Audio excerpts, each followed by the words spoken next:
on Burgundy thing where I was lifting weights and I was like, I don't know if you heard me. I was doing 1,000. You guys, I already started I streaming. What are you normally sit doing? on a ball, but it's the You worst for guys. videos because you see me like moving around. We're live. Yeah. You know what time it is. Buckle up and enjoy the ride. And we are live. Greetings to our loyal WFYL listeners around the world. Welcome back to your Philadelphia live stream, only on the Freedom Station. I want to thank each and every one of you for tuning in once again, because you still have the right to hear and the right to be heard. Ladies and gentlemen, my name is Mike G.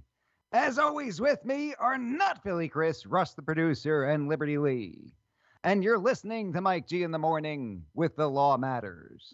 And you can listen to our program every Friday at 7 a.m. Eastern, only on the Freedom Station, WFYL. So let's be heard.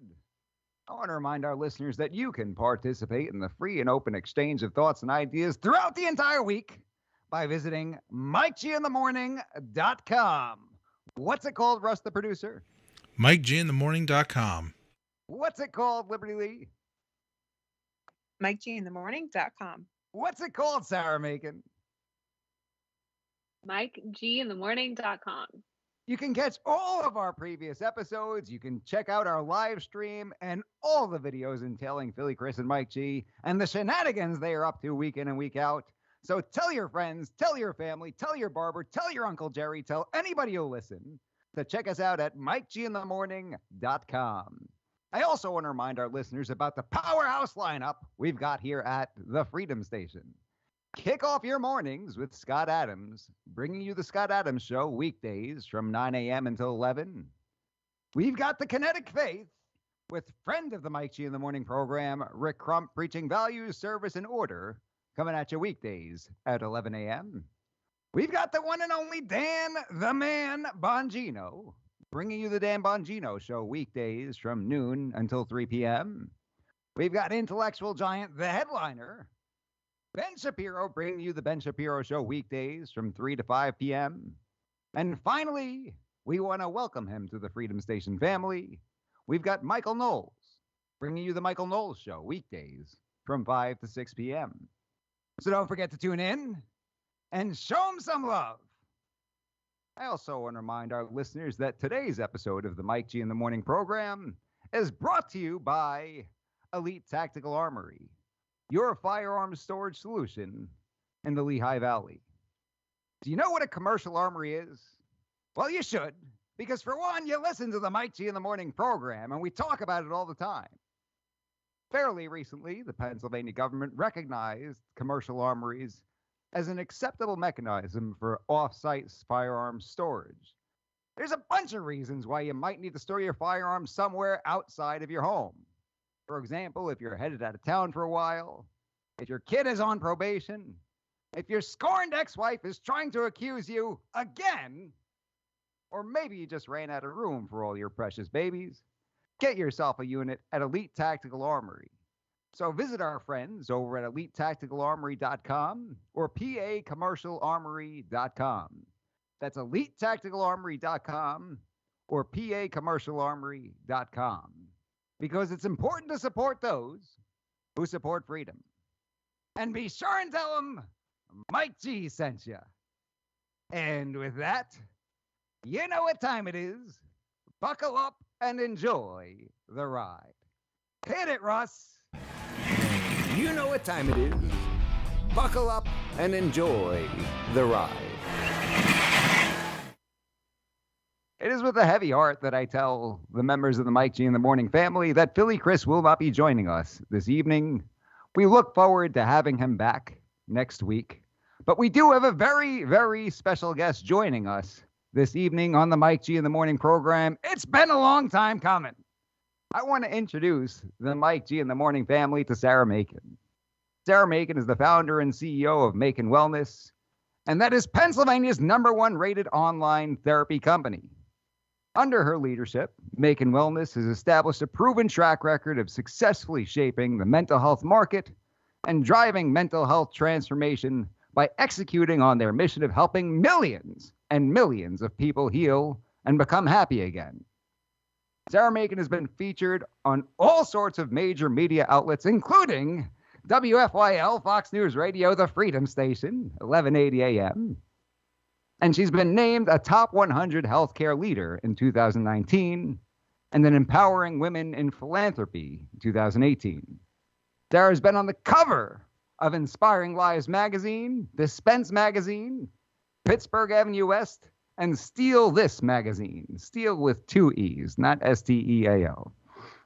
She's nationally recognized as a trailblazer in the virtual mental health care field and is a 3-time, not once, not twice, but 3-time best-selling author. Sarah Macon, thanks for joining us. Thanks so much for having me. I'm so excited to be on. You know, it's been a long time coming. You know, I've dealt with you on the professional side of things and thought it would be fantastic to have her on the program. We're going to talk today about a wide variety of issues. But I think before we delve into your expertise, and congratulations on all this, by the way, 3-time best-selling. How does that feel to be a 3-time best-selling author? Oh, thanks. Pretty exciting, but I tell you what, the process of writing the books and getting everything together was even more so exciting than hearing about that. So the process was exciting. I'll tell you, I don't have 3 books. I have 1 book with 2 editions, and it was exhausting. It wasn't exciting. I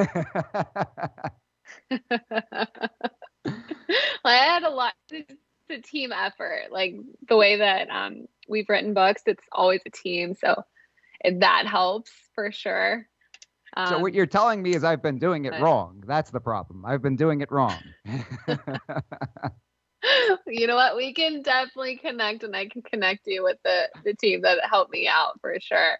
I was actually working on edition 2 of my first book today, actually, and I'm actually sort of entirely redoing it. Wow. And is there any reason for that? Yeah. Well, the reason why is because I've learned so much since the original book has come out that I just feel like a lot of the research and a lot of the stuff in there, like there could be, you know, more information. And I initially wrote it as kind of a guide. So this book specifically is called From Depression to Joy. And I noticed that like this guide that I created, I mean, at this point now, if you Google it, it basically comes up. And so I wanted it to be more comprehensive and to have more details and first be updated. And so I'm working on that now, and hopefully within the next few weeks, we could launch the 2nd edition. But I'm going through the revision of the edition, and that is not as exciting as originally putting it out for sure. Sure. I found the trick to the revisions in the 2nd edition is to do all of that on a beach. That's the way to do it. You got to smoke a cigar on the beach. That's the one thing I did figure out about it. When did that 1st edition get released? It was first released in August of 2017. Okay. So particularly with that subject matter and the pandemic hitting the entire world and that having an impact on mental health, did that cause some of the things that required revision because we basically live in a different world today than we did in 2017? Oh yeah, Michael, that's a really great question. That's another big reason as to why I'm rewriting it. And also the impact of social media and technology is a lot more profound nowadays than it was in 2017. And for teens specifically, the more time they spend on social media could increase their risk of developing depression. And since this book is specifically for teen depression, that was one of the things that I wanted to include, and just kind of like having certain tips and guidelines for your teen to successfully use social media, not get too caught up in it.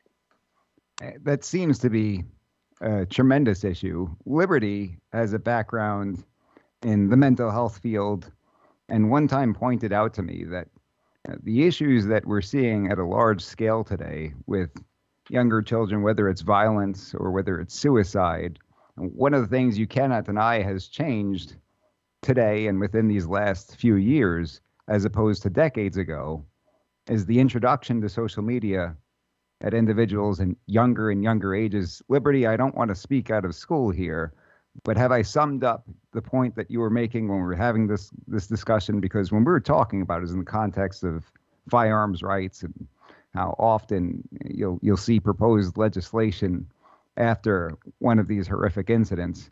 Liberty, am I getting that right? Yes, and I actually got that a lot from my mom, who's a 7th grade school teacher, and she's seeing things that she has never seen before in her years of being a teacher. It's just younger and younger. The things that they're talking about are just high-level things that kids in 7th grade should not know about, and so she attributes that to social media.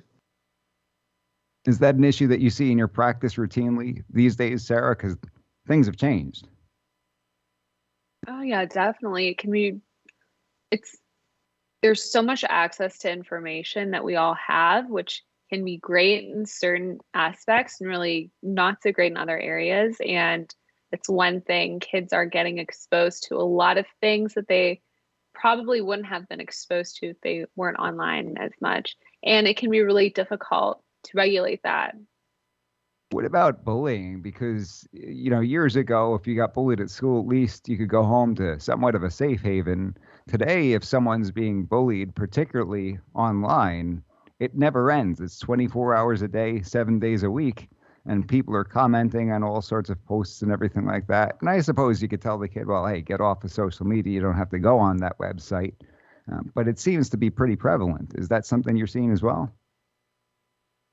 Oh yeah, definitely. We actually have a podcast called the Make and Wellness Podcast, and we had Dr. Jared Colbert, who is a bullying expert, on a few months ago, and he was talking about that exact same thing that you were mentioning, that before the kid would get bullied in school during the day, but now it can be really 24/7.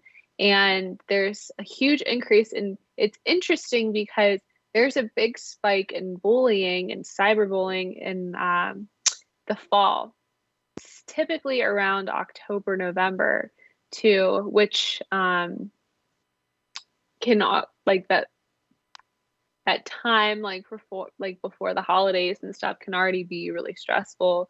So combining it with that, and then with different things that are happening in the world, like with COVID and different things, like all those things can increase stress. And then when kids are getting stressed out, they can act out in different ways.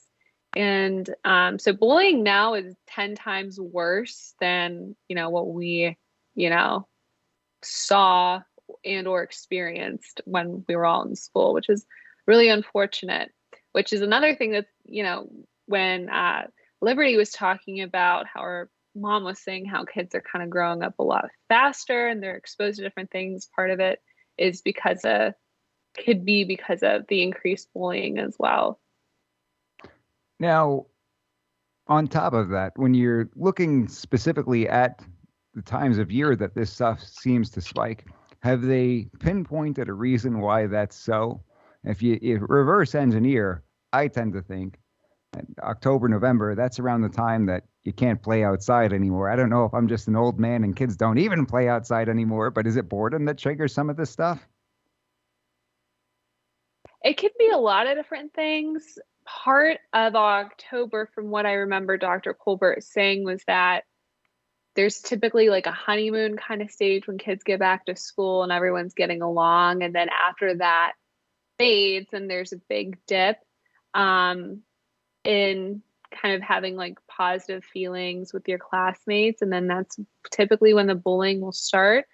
But many times children are repeating or modeling behaviors that they see. So if they're seeing stuff like that online, or if their parents or their guardians aren't getting along and they fight a lot, they could be mimicking that. Or if they have other unresolved kind of issues or challenges. Many times kids and teens, they don't verbalize their feelings, but what they do is they act out, and they act out behaviorally. And that's typically when that's like their way of like reaching out for help in like indirect sort of way. And so many times when kids are bullying others, like there's something going on that needs to be addressed. Now, in the movies, you always saw like the football player stuffing the nerd into the garbage can or something like that. Growing up, I didn't find that in reality that was the experience that we were living. It seemed like the people who had something to focus on outside of school, whether it's a sport or another kind of extracurricular activity, and it could be something like the chess club or the math club or the language club, or the robotics club. They built battle bots at my school. I did go to a nerd school. But do you find that when children and students fitting into that age range have other things going on, that they're less likely to participate in this sort of thing? It's a great question. And absolutely, when you have something positive to focus on and to pour your efforts into, it can be a great outlet for like kids and for teenagers, especially if there's like a physical kind of like component to it. There's this concept called displacement that like if you're experiencing stress or agitation or some kind of negative emotion, but if you have a healthy physical outlet to like get that out. So like if someone is playing football, or if they are playing some sort of sport or active in some way, that can be a great outlet to kind of get those negative feelings and like thoughts out. And if you have something productive to focus on, you're going to be a lot less distracted by outside things. Like I like remember when I was in high school, I was super into like dance and cheer, and because I was so focused on that, I spent a lot of time like working out, like eating healthy, and like focusing on, my school kind of, but like more so like dance and cheer. And because I was so focused on it, when there's other like, like I don't know, like I wouldn't get distracted by like kids that were not doing the right thing. So it's like, well, if I do that, this is going to take away from like something I'm super passionate about. So I think if every kid or every teen can explore like different hobbies, different sports, different clubs, different things, I think that's really good to have different things to like focus on. And also structure is very important. And if they have a regimen and a structure and like things on the agenda and on their schedule, it can be really good with keeping the kids like focused on what they need to do next and what they need to focus on, instead of having a ton of free time and then not really having anything positive or productive to do. Sure. You talked a little bit about your own experience, so I want to back this up a little bit. And I understand that you're being generous with your time. So if at any point we're keeping you for too long, just say, hey, knucklehead, shut up. I'm done. Okay.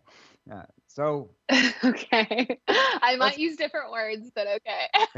Well, those are the only acceptable words on the Mike G in the Morning program. So. Okay. Sounds great, knucklehead.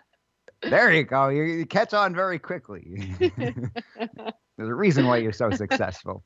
So let's back it up a little bit. I know that you're very influential in the greater Pittsburgh area. Were you raised in the Pittsburgh area? Yeah, I was raised in like the suburbs, a little bit north of Pittsburgh. And what was it like growing up? Was there anything that stood out to you that made you want to get into this field? Describe what life was like growing up. What kind of town did you live in? Yeah, so the area that I grew up in was like Wexford, McCandless, and it's like I feel like it's kind of an ideal suburbia kind of area. I had a pretty good childhood for the most part. I just kind of, there's like certain things that I experienced that like I look back now that I see that kind of were very challenging. And because of that, I ended up going into counseling. The first counselor that I saw was absolutely terrible, and she did everything in the book that you're really not supposed to do. And that was a bit discouraging. And whenever I saw, when I went to my school, I went to North Allegheny, and I saw one of my school counselors. He totally changed my life. And I just knew, like, after that point that what I really wanted to do with my life was really give this gift back and to give it back to the masses, especially since at that point in time, like therapy and like working on yourself was very like taboo, and it wasn't really something that you talked about. And there's a lot of like weird, like negative emotions that people had attached to it. And so another thing I wanted to do is really help to eradicate the stigma behind like getting support and going into therapy and making it more accessible. So, yeah, it's a little bit of my story.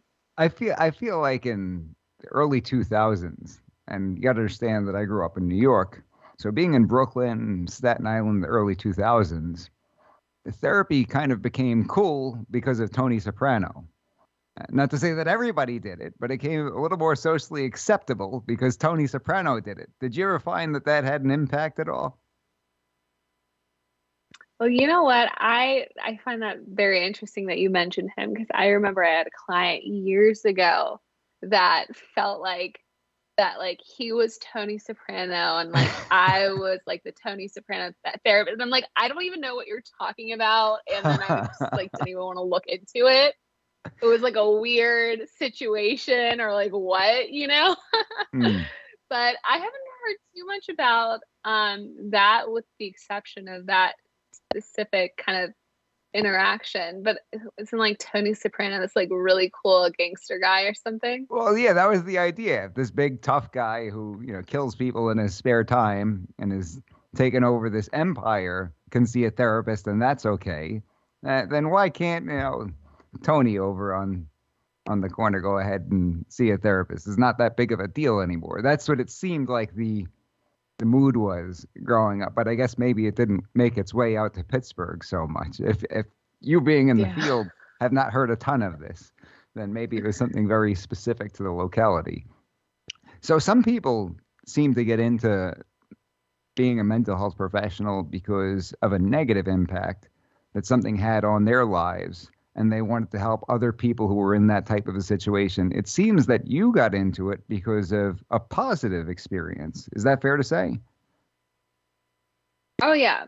I would say it's a positive and a negative experience too, because the first person that I saw was not helpful at all and very rude and cold.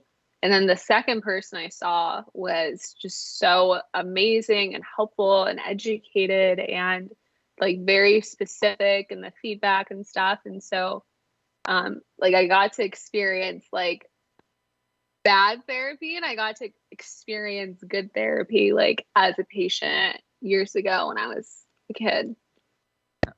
I think and that's great that came out. The first person said, here's how not to do things. And then went on and saw how it's done. But what I mean is sometimes people go through these incredibly traumatic things, like somebody goes through a robbery, let's say, or a home invasion, and they need therapy in the aftermath in order to get their life back in order, because that can impact people for a long time. And because of that sort of negative experience, not necessarily having to do directly, not that they saw a bad mental health therapist, but because they had a terrible experience in life, it sent them in that direction. It seems like that's not exactly the way it happened with you. Am I getting it right? I guess it's sort of, I would say yes, if that's the case. Yeah, it was like negative challenges that I experienced and like stuff that I went through when I was younger. That is what brought me into therapy in the first place. So I would say yes. But it's like when you heal from like traumas, or when you heal from negative challenges or situations, and when you look back, when you're really have truly like healed and like moved on, there's typically not like an emotion, like a strong negative emotion attached to it. So I've been lucky enough and spent a lot of time working on these things to not have that anymore. But I would say, yeah, it was originally a negative kind of thing. But that stuff I feel like can really motivate and kind of like fuel you and like push you forward. Because I sometimes think about, the future of, making wellness and what we're doing. And I'll remember the pain that I experienced when I was so young. And then I would like think like, this is what people are experiencing like right now. And because of that, like, it is so important for us to be able to grow and to be able to support more people. So then that way people don't have to, suffer in silence or feel alone or feel any type of pain unnecessarily. So I don't know if it explains that. Yeah, no, it does. It does. It sounds like I had it wrong and you set the record straight. But what do you think of people? Sometimes I think if someone's seeking therapy, you have these people on the outside sort of telling them, what is it that you got to complain about? What are you worried about? There's somebody who's out there who's well worse off than you are. For example, you talked about your upbringing, somebody saying to you, look at you, you've got all these activities that you excel with. You're an intelligent human being. You live in the suburbs. What the heck could you possibly have to complain about? Do you think that there are people who shy away from getting the mental health treatment that would be beneficial and help them grow because of people on the outside saying things like that? Do you think it discourages people sometimes? But ultimately, regardless of whatever you have going on the outside, that does not always dictate how you feel on the inside. Externally, you could have it all from a kind of superficial perspective. But if you're suffering from like anxiety or chronic stress or depression or, challenging relationships, or if you're like drinking every single night, all those things do not, the heartache and the negative experience that comes from having, addiction or a mental health disorder, or like even a challenging relationship, can really make the quote unquote pleasure of those superficial external things like go away.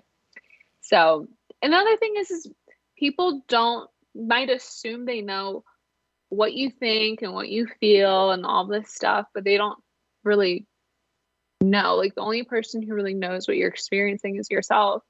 And unless your friend is a psychiatrist or a licensed, clinician, do they even really have, the psychological expertise to provide you guidance with whether you should get treatment or not. It's like if I go up to, it's like if you get, like if I give someone dental advice, like Right. I don't have the ability to do any work on your teeth, or, I can't tell if you have cavities or anything like that. I have zero right because I don't have the expertise. So like, who do you listen to? Right. You So know? To the people who are saying that kind of thing, the response should be, well, who the heck are you? You're not a mental health professional. You have no right to be making that sort of assessment. So shut the heck up, you knucklehead. I get people call my office on a frequent basis who will say, here's what I've got going on. And I'll say, well, you need X, Y, and Z. And they'll say, well, I read on the internet that A, B, and C, or my friend told me A, B, and C. And I say, well, what was the name of the book that your friend wrote on Pennsylvania gun law, right? Probably, why are you calling us in the first place? Is because this is a very specific area, and the guy who's shouting out things who's not in the game has no right to say that kind of a thing. So it probably discourages quite a few people, but they shouldn't let that do it. I think that's the bottom line, right? Oh, yeah, absolutely. considering the source and who do you listen to. And, people are going online and trying to Google different things about gun laws or, restoration of their rights or what have you. That is nothing in comparison to them seeing someone like you, like a true expert who actually knows what they're doing and like is like able to practice law. Oh, thank you. Yeah, You're welcome welcome. back on the program anytime, Sarah. By the way, Well, see you McCandless, next that LA week, too. Fitness wasn't there when you were growing up, right? The LA Fitness and McCandless now? Okay, so the LA Fitness came into play, I think I was in high school. And whenever they first came about, I like begged my parents, like, I need a membership. And then I'd work out there like probably like 4 times a week, 5 times a week. Oh my gosh. I was so like, I look back at my old pictures, like I was so muscular, like too muscular. Like I was like wide from like working out so much. Oh my gosh. Is that a healthy obsession that people often get into, though? Is that a healthy obsession sometimes, or is you can go too far with it, I suppose? Yeah, that's a great thing because, this is something that I notice with patients who are in recovery. So they, stop drinking or they, get off of whatever substance and then they replace it with something healthier. But then sometimes it's too much. So you can definitely use exercise as a maladaptive coping skill if you're addicted to exercise. So if you're exercising too much, you're not giving your body a break, and that's like your only coping skill, then yeah, it can definitely be a negative thing. Because when it comes to having coping skills and different things to do, you don't want to have just like one coping skill. You want to have lots of options and a lot of different things to do and not get super dependent on just doing one thing. But there's a lot of people that are very addicted to exercise. Like they might realize it, they might not. But yeah, for me, it was always fun. I recently had the pleasure of checking out that facility. Did an overnight for a case with a colleague of mine out that way. And I had my private investigator with me. And the morning after, we're in that gym and we hop on the treadmills. And of course, the station that we are on right now. For those of us just tuning in, you're listening to Mike G in the Morning with The Law Matters, only on the Freedom Station, WFYL. So we hop on the treadmills and they've got those television screens there. And mine goes to CNN, his goes to MSNBC. And I said, it's a good thing that we're in Western Pennsylvania right now. We won't get recognized because otherwise somebody would be there taking pictures and posting them on social media. That Mike G, he's full of it. He's watching CNN and MSNBC, yet he's over on the Freedom Station putting out his program every week. Yet he's watching the competitors. It's too funny. Beautiful facility. Well, it's always good to get different. Yeah. Oh my gosh, it is. That is true, though. It's good to see see what they're up to over there, see what they're saying, so you can make a fully informed opinion. I think that's probably. Oh yeah. Yeah. Yeah, absolutely. It's good to know all the different angles of thought regarding certain things for sure. Gives you an advantage.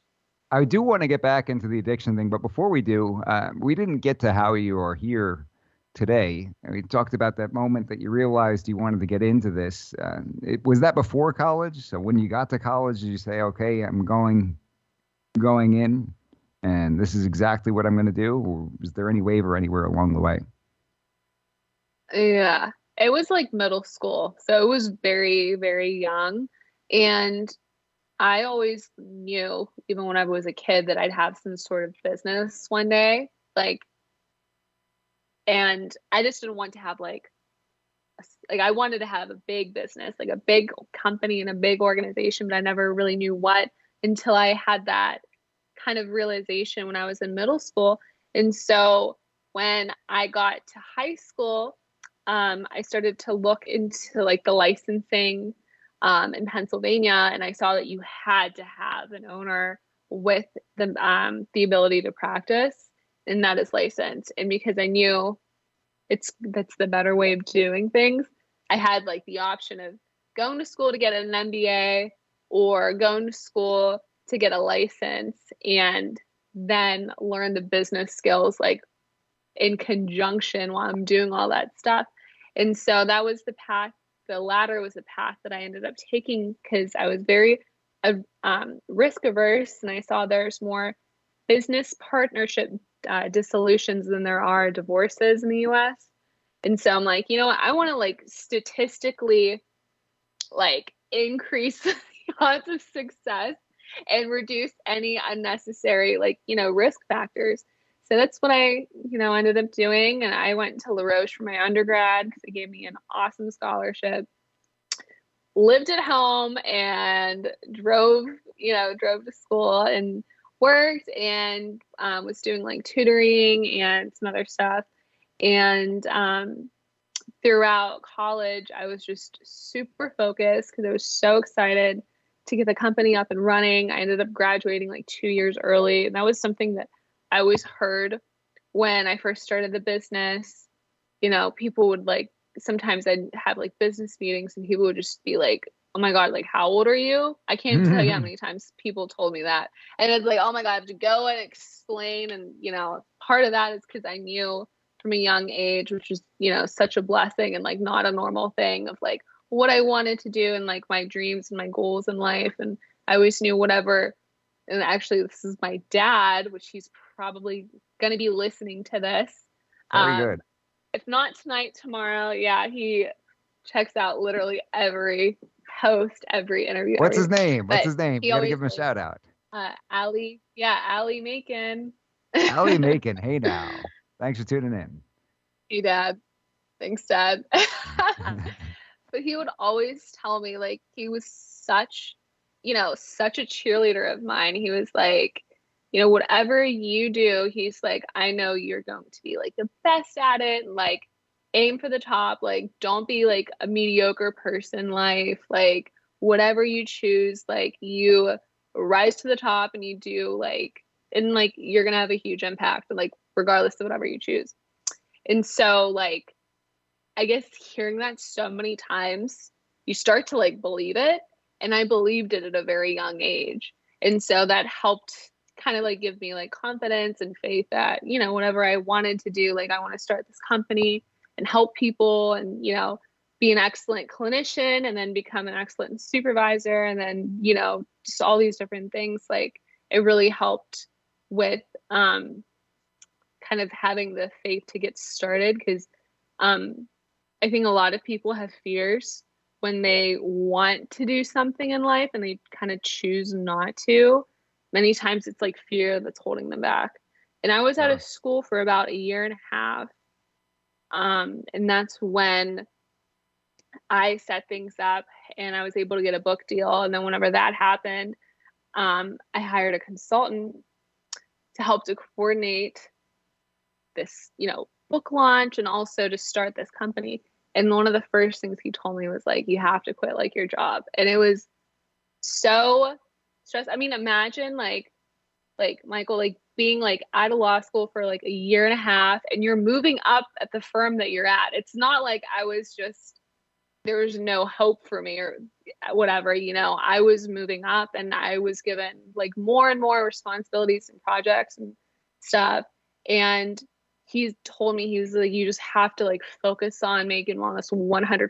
You can't have anything distracting you. And I was like, well, what if I just like work like 80 hours a week and then, have my full-time thing? And he was like, no, you have to quit it. And it was like one of the scariest things in my life that I did.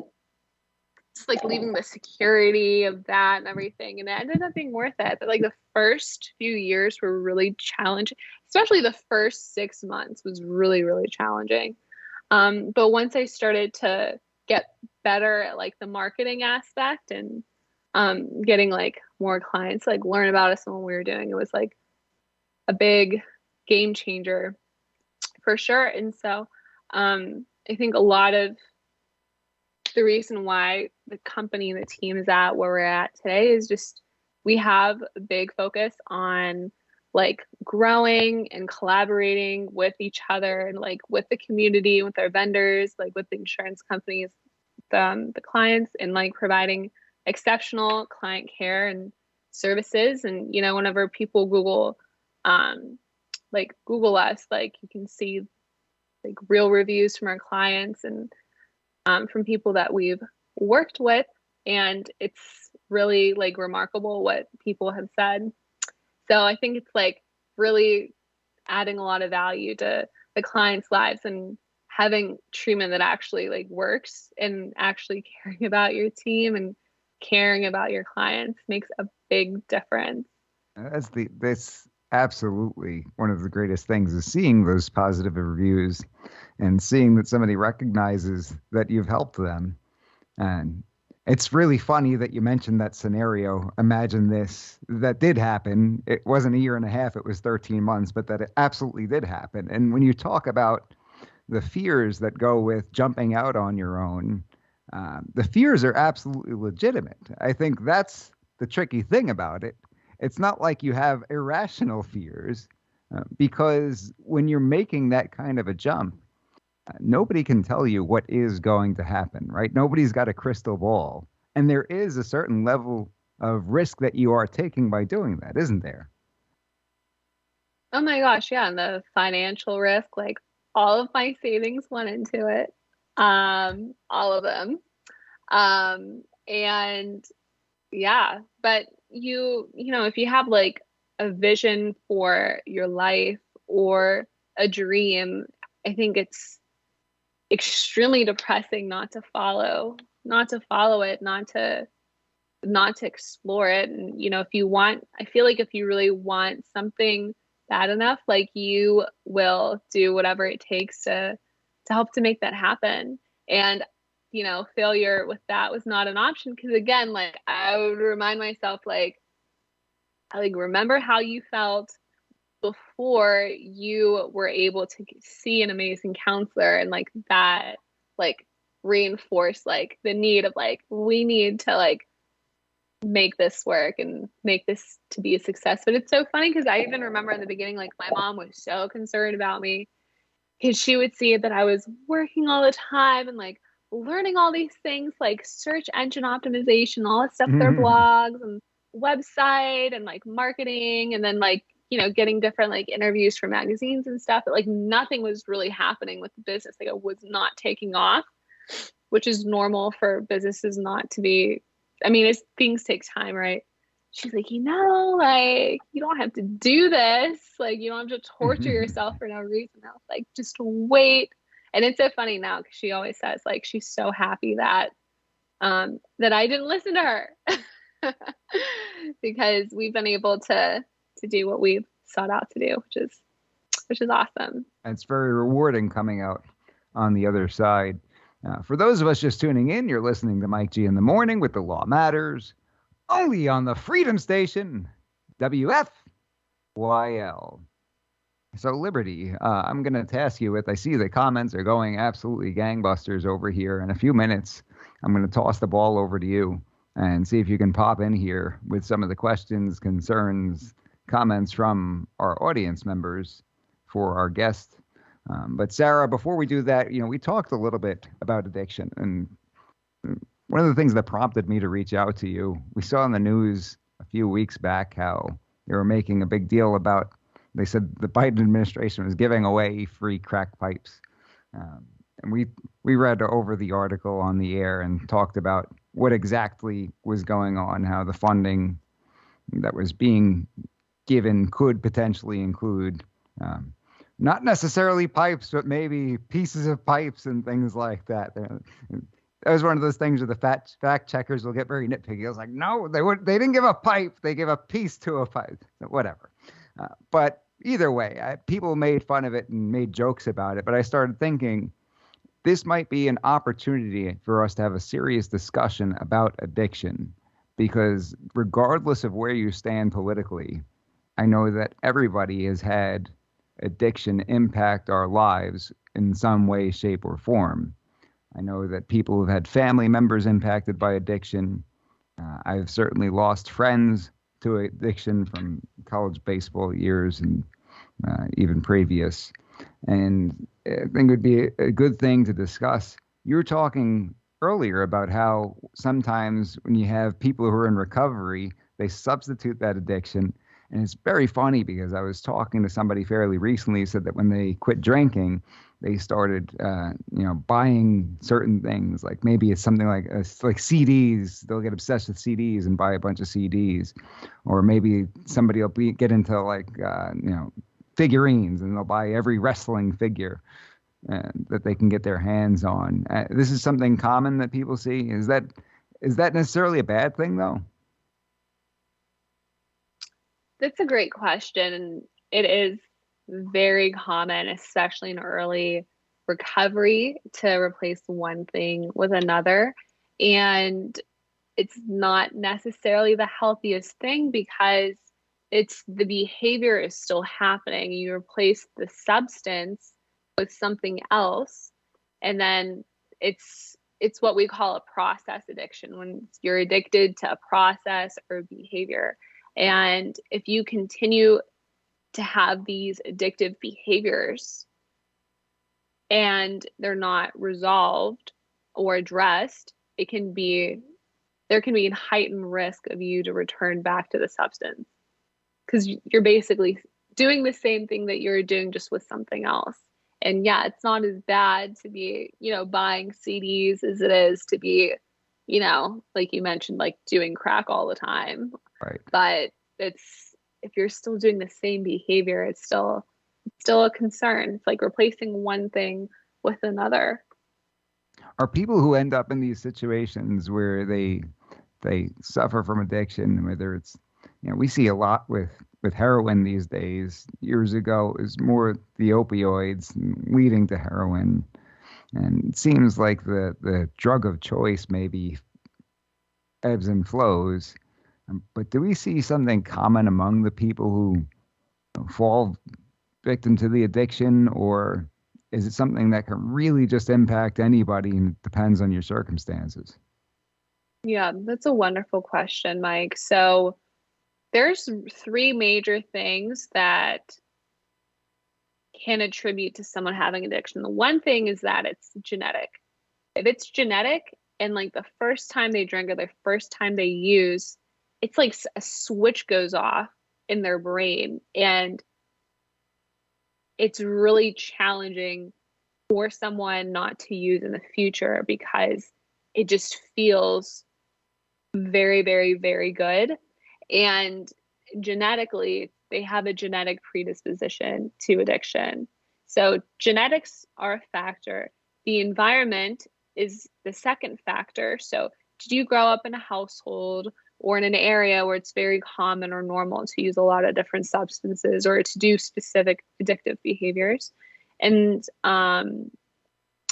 the last factor is life circumstances. So if someone has experienced a lot of trauma or a lot of adverse life events, that can also increase the probability of having an addiction if you don't address it, because the addiction, whenever you're high or feeling numb from the substance or the behavior or whatnot, it really decreases the pain that you would be feeling otherwise. And so that's why many times people who've experienced a lot of challenging life circumstances end up having addiction. I've supported a lot of patients with addiction, and a lot of the life story circumstances were very, very sad to hear, like a lot of different abuse and trauma and different stuff like that. And so those 3 factors are the biggest things that lead people to have addictions. And especially if someone doesn't get into treatment, and many times, depending on the substance, outpatient treatment is not going to cut it. It's important to go somewhere inpatient. So like going to like especially if you're dealing with like alcohol or heroin, because getting off of those substances is actually life-threatening. Actually, alcohol negatively impacts more organs in your body than any other substance. A lot of people don't know that. Get out of here. Yeah, it's really not good for you. And it's the most readily available, right? At least and legally, it's legal, right? Yeah. Yeah, like what the heck? Like, but anyways, yeah, many times getting into more of an intensive program is going to be more helpful in the beginning to help to, get off of the substance and go through detox, but also have a lot of time to process everything that's happened. And so you can increase your likelihood of staying sober. So I'm going to try to pose a hypothetical, see if I'm understanding this correctly. You could have somebody who's got a genetic predisposition to addiction. And perhaps if that person has these traumatic life experiences, they're more likely to fall into addiction. But under certain circumstances, if that person never encounters those kinds of serious traumas, they'd be more likely to stay out of that, or at least more likely to climb out of it than somebody who's had these traumatic life experiences.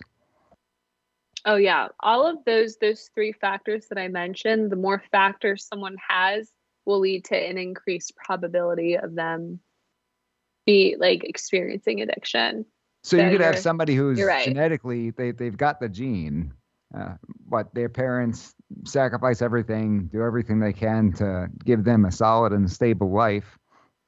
And perhaps that person never, becomes a hopeless addict because of that. It just shows the importance of putting in the time, effort, and sacrifice of being a parent, doesn't it?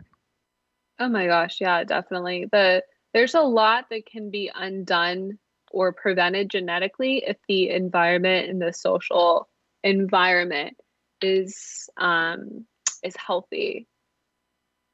So that's not necessarily the biggest factor, the genetic part.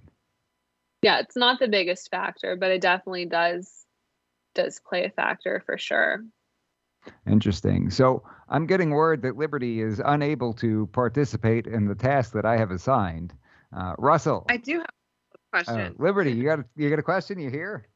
Well, I was trying to go through and see in the comments and see what people were interested in. And I know we do have, obviously a big 2A and, gun community that follow Mike being a gun law attorney. One of the biggest things is that people are afraid of getting diagnoses because of being a gun owner, right? So that's a lot of times what they stay away from therapists due to those reasons, and then they're not getting the help that they need. Do you have any advice or suggestions or any comment on that? Like, how do you get help if you also want to maintain your gun rights? Well, should I set the stage legally first, Sarah, and then take it from there? That is even better. So we'll start with the basic premise that under Pennsylvania law, having any kind of diagnosis or anything of that nature does not in and of itself impact your Second Amendment rights. And now, if you're somebody who's suffering from mental illness and dealing with things and you fear it may impact your ability to safely handle firearms, we certainly recommend that you get treatment and you get care and you get evaluated. But that will not trigger anything in and of itself. Under federal law, if you've been involuntarily committed to a mental hospital, or if you've been adjudicated mentally defective, and that can be done a number of different ways, people who are deemed unable to care for themselves, then you would be prohibited from possessing firearms under federal law. Under state law, it's more specific. They talk about the Mental Health Procedures Act, sections 302, 303, and 304. And section 302 of the Mental Health Procedures Act is involuntary emergency examination and treatment, by which they can keep you there involuntarily for up to 120 hours, so 5 days. If they want to keep you for longer than that, then they have to petition under Section 303 within the first 72 hours of that 302. And then it goes from there. If you're going to be 303'd, if they do petition, there's got to be a hearing. It's not in a courtroom in front of a judge the way you would normally think. It's usually at a conference table in the hospital. And you've got the hearing officer, who they call the judge, who's not wearing a robe. He's just the guy in a suit at the head of the table. And the patient has an attorney, the hospital has an attorney, and they argue over whether the person should be staying there for an extended period of time. So if you've been 302'd is the way we call it. We don't call 302'd committed because nowhere in Section 302 does it use the word commitment. It says involuntary emergency examination and treatment. And 2 federal courts have ruled that it's not a quote-unquote commitment under federal law. But you're certainly prohibited under state law if you've been 302'd, 303'd, and 304'd. But as far as just a general diagnosis, there's nothing in the law that triggers that.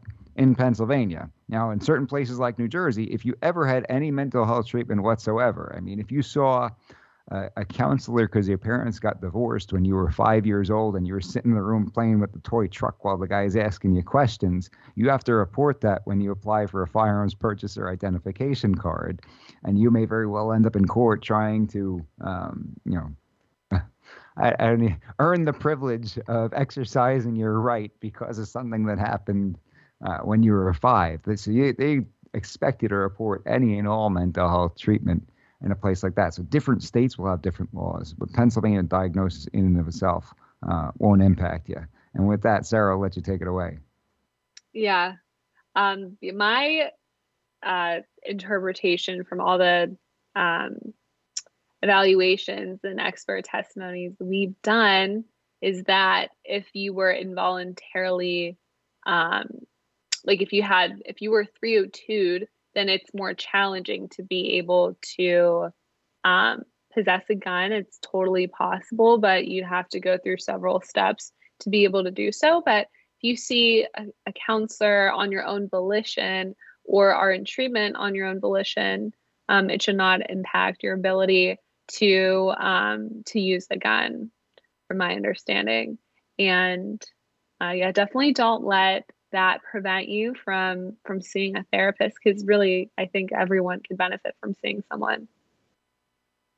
Do you think that the word, though, like if you get diagnosed with something like depression or something like that, could sway some people to sort of be nervous or worried if, a family member has a firearm or isn't into firearms, because, you see the things on the news and things like that. Do you think it's like some people, it's just like a trigger word, owning that? So is there a way that you can sort of get around that, or any further input on that? Yeah. So, or you just see. So basically, if you have a loved one who's struggling with depression that's also wanting to get a gun, was that the question? Like what I would say? Yeah. I was just okay. wondering. Yeah. It's like if they're struggling with depression, they want to get a firearm or a gun, or I'm thinking in terms of like specifically if somebody has depression or anxiety, I can see like healthcare professionals sort of seeing that as a trigger word, as, okay, maybe we shouldn't let them be around firearms or things like that. Yeah. So if someone is struggling with chronic and severe depression, and if they have suicidal ideations or have thoughts of suicide or have put any plan together, I would not think that would be the best idea, just because you don't want to have an additional you don't want to include any additional like risk factors. If someone is already struggling and if they've already considered killing themselves or hurting themselves in some way, with anxiety is very different. Anxiety is almost like if you look, when people struggle with anxiety, they tend to ruminate, they'll overthink situations, and they will worry a lot, worry excessively. And so that's very different than depression. So I would not be concerned if someone who, has been diagnosed with an anxiety disorder, if they were to want to possess. However, if someone is, again, very chronically depressed, and I'm talking like treatment resistant, like they've been in therapy for a long time, they're already taking medications, the medications aren't working, and they've, expressed a history of suicidal ideations and are currently also experiencing that. Because the other thing too with your mental health, when you do get evaluated and things like that, we're taking a snapshot of where someone is at that particular point in time, and people's mental health can, improve, and it can also backtrack as well. One question that I have is, we're talking about, there's definitely a distinction between what you're required to do and what may be a good idea. I always tell people just because something is legal doesn't always make it a good idea. And there's nothing wrong with somebody voluntarily deciding, hey, I'm going through a rough time right now. Maybe I should get a unit over at Elite Tactical Armory and keep my firearms off site for a little while. We want people to... Nobody, the anti-gunners want everybody to think that as gun owners, we don't mind if people kill themselves. No, we don't. Nobody wants anybody to kill themselves. It's terrible. It's very sad. We feel bad for them and their families if someone's going through something like that. And maybe there are measures that people can voluntarily take and recognize under those circumstances that would help in those sorts of instances. I find it interesting that you say that anxiety is not necessarily something that would be a risk factor, because I feel like the person who has anxiety would be most fearful of being a risk factor, meaning they overthink things and say, oh, I'm so worried that I'm going to do X, Y, or Z, when really they're not likely to do so. Is that something that you find, Sarah? Is that what you're saying, Liberty? Yeah, they're very, very, very, very cautious. So, and in order to get diagnosed with anxiety, one of the factors that we look for whenever we're evaluating patients is there any suicidal tendencies, like any history of suicidal ideations or thoughts, or homicidal ideations or thoughts. And people that are diagnosed with anxiety, if they were diagnosed properly, are not experiencing any of those concerns. There are certain people who, I don't know what the disorder would be. Liberty, you might have to help me out because you've got the background.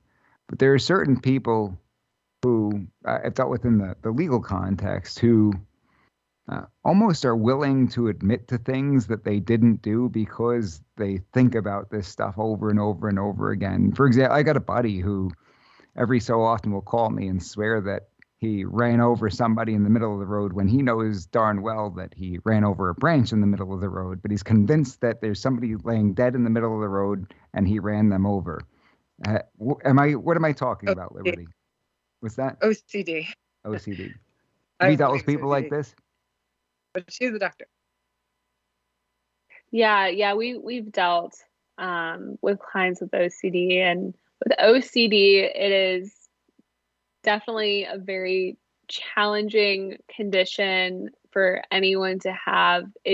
There's a really heightened level of emotional distress that comes with OCD for that exact reason that you're talking about, Michael, when you have a habit of psychologically ruminating on things to the point where sometimes in your mind, like, it changes kind of like the history, and it can lead people to feeling very distressed. And there's another type of OCD where it's behaviors, and I think that's the one that majority of people are more aware of. It's like people that have certain routines or things that they have to do, like they're touching the doorknob 5 times, or checking this 5 times, or counting their steps, or what have you. And the thing underlying OCD is actually anxiety. So it's anxiety fueling this ruminations, these ruminating thoughts of thinking of these things over and over again, or it's the anxiety that keeps the behaviors going, because whenever you do the behaviors, it actually lowers your anxiety, which then reinforces the behavior. I'm trying not to laugh because going back to a buddy of mine, we've got a serious meeting to go to. It's very important. We're running late. And where is he? I turned back around, and he had walked backwards because he didn't take the right amount of steps off of the step into the parking lot, and he's doing it all over again because he's got to do it. And I'm like, come on, we're gonna be late. but I'm sure this affects people, and they don't want to be like that, right? It's no fun. Definitely for them. not. It is terrible. I've never had a client who's had OCD that said, like, Sarah, you know what? Like, this is awesome. Like, I love these routines. Like, I love being anxious and ruminating and like picking apart events 24/7. Like, it's very painful for people, for sure. And so that's the thing. Like, when you have OCD, you need to see an OCD specialist to help to support you, because like these things don't resolve themselves on their own. I mean, there's sometimes these like these quote unquote miracle cases, or people that talk about like, I had OCD, or like I was severely depressed and I just woke up one day and I was completely fine. Like, that does happen sometimes. I'm not saying it never happens, but the statistical probability is like a needle in a haystack. It's like winning the lottery. That person won the lottery, basically. Yeah. That same person won the lottery. Yeah. It's unfortunate. There's a lot of stigma, especially in the gun community. But I just wanted to say, I was watching a show one time on somebody who had OCD and the specific kind Mike was talking about. And the therapist did an ERP, I think it was called, ERP therapy. And where they actually brought them to a gun range.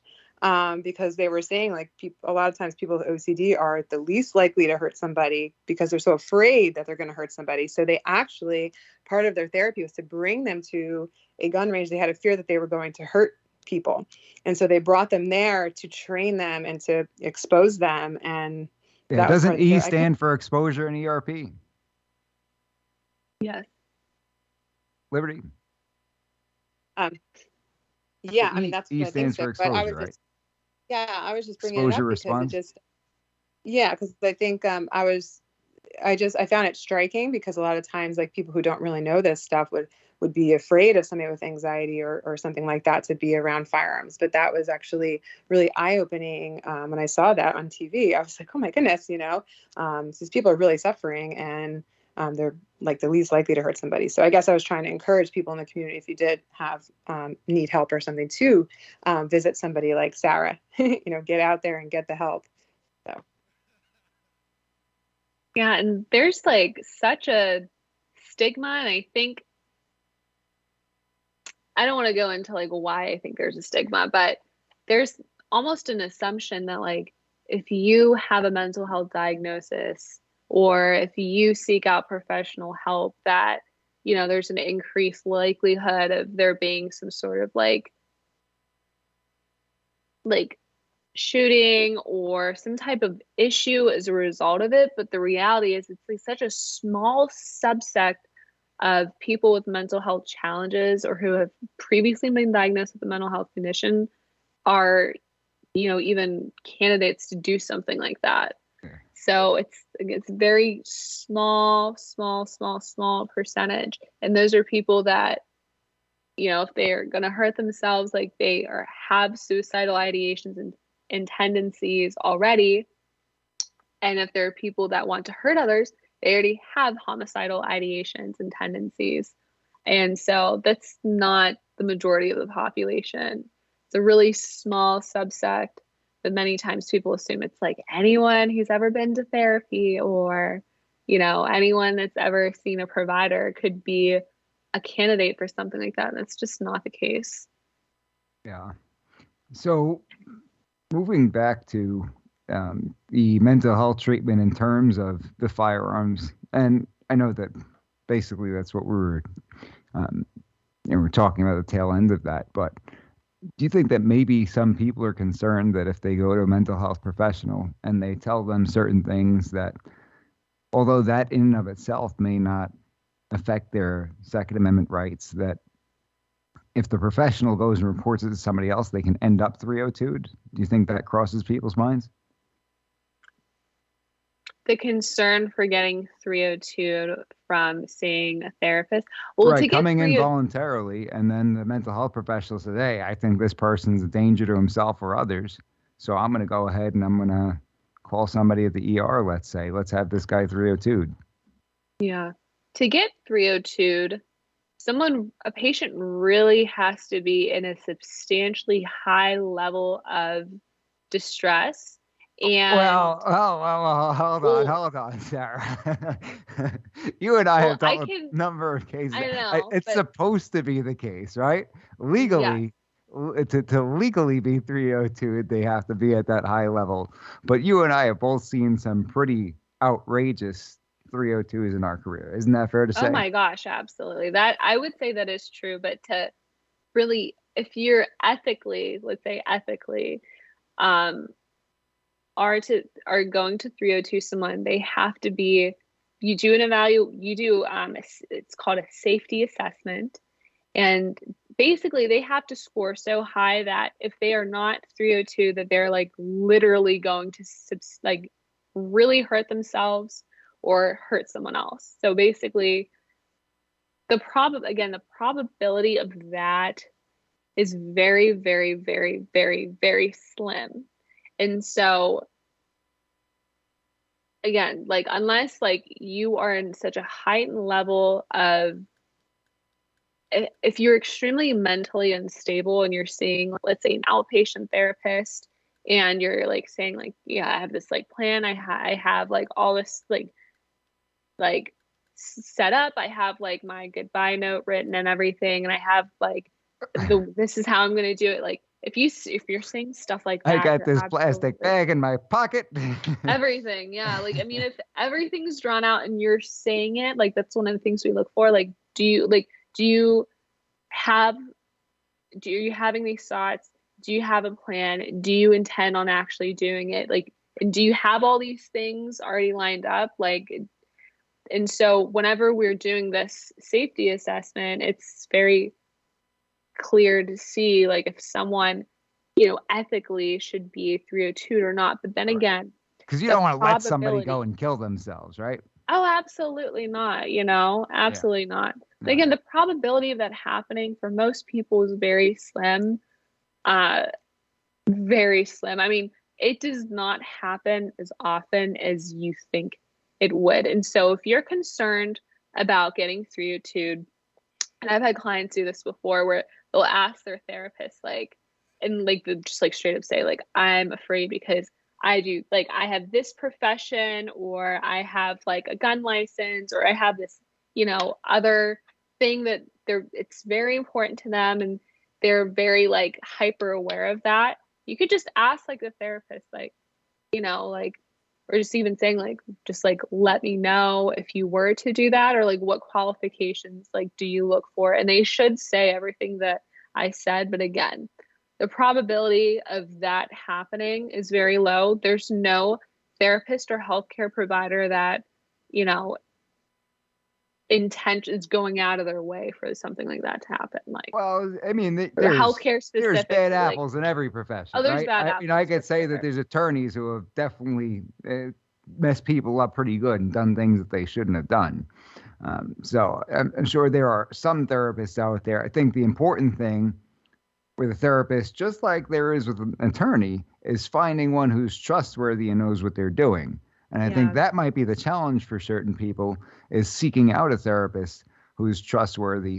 Now, how did you start taking advantage of the whole virtual aspect of things? Is this something that started during the pandemic or at the beginning of the pandemic, or is it something that you sort of had your sights on for a long time and it just blew up during the pandemic? It's definitely the latter, Michael. I actually was meeting with one of our consultants a few months prior to COVID happening. And I was telling her, like, I want to take everything virtual and really expand the virtual services.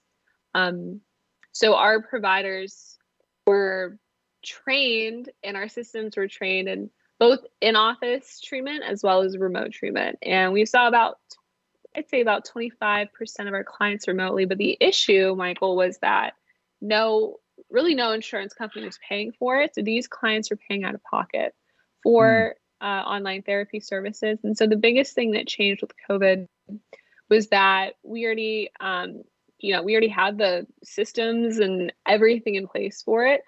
We were just able to increase our volume and to support more clients.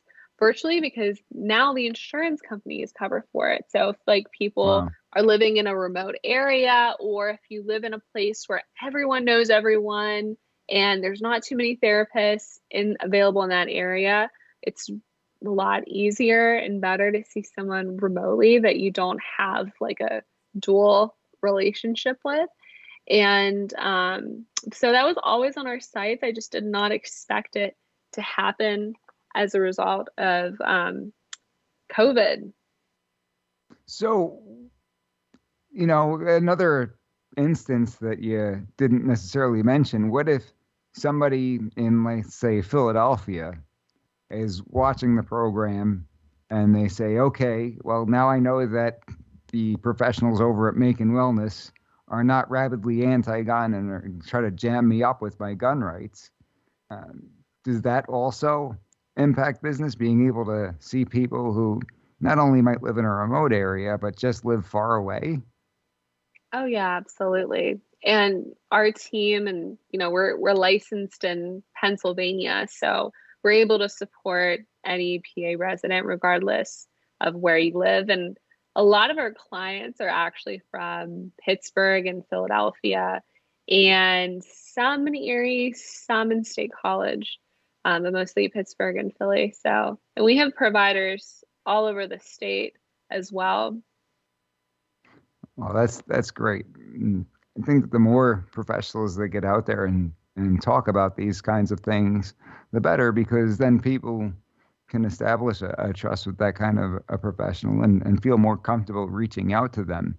I mean, if you see a mental health professional up there saying how they think nobody should own guns or things of that nature, then the Mike G in the Morning audience or people along those lines are not going to feel comfortable giving that person a call. They're going to be very hesitant to do so, even if they do need mental health treatment. And it's a real shame.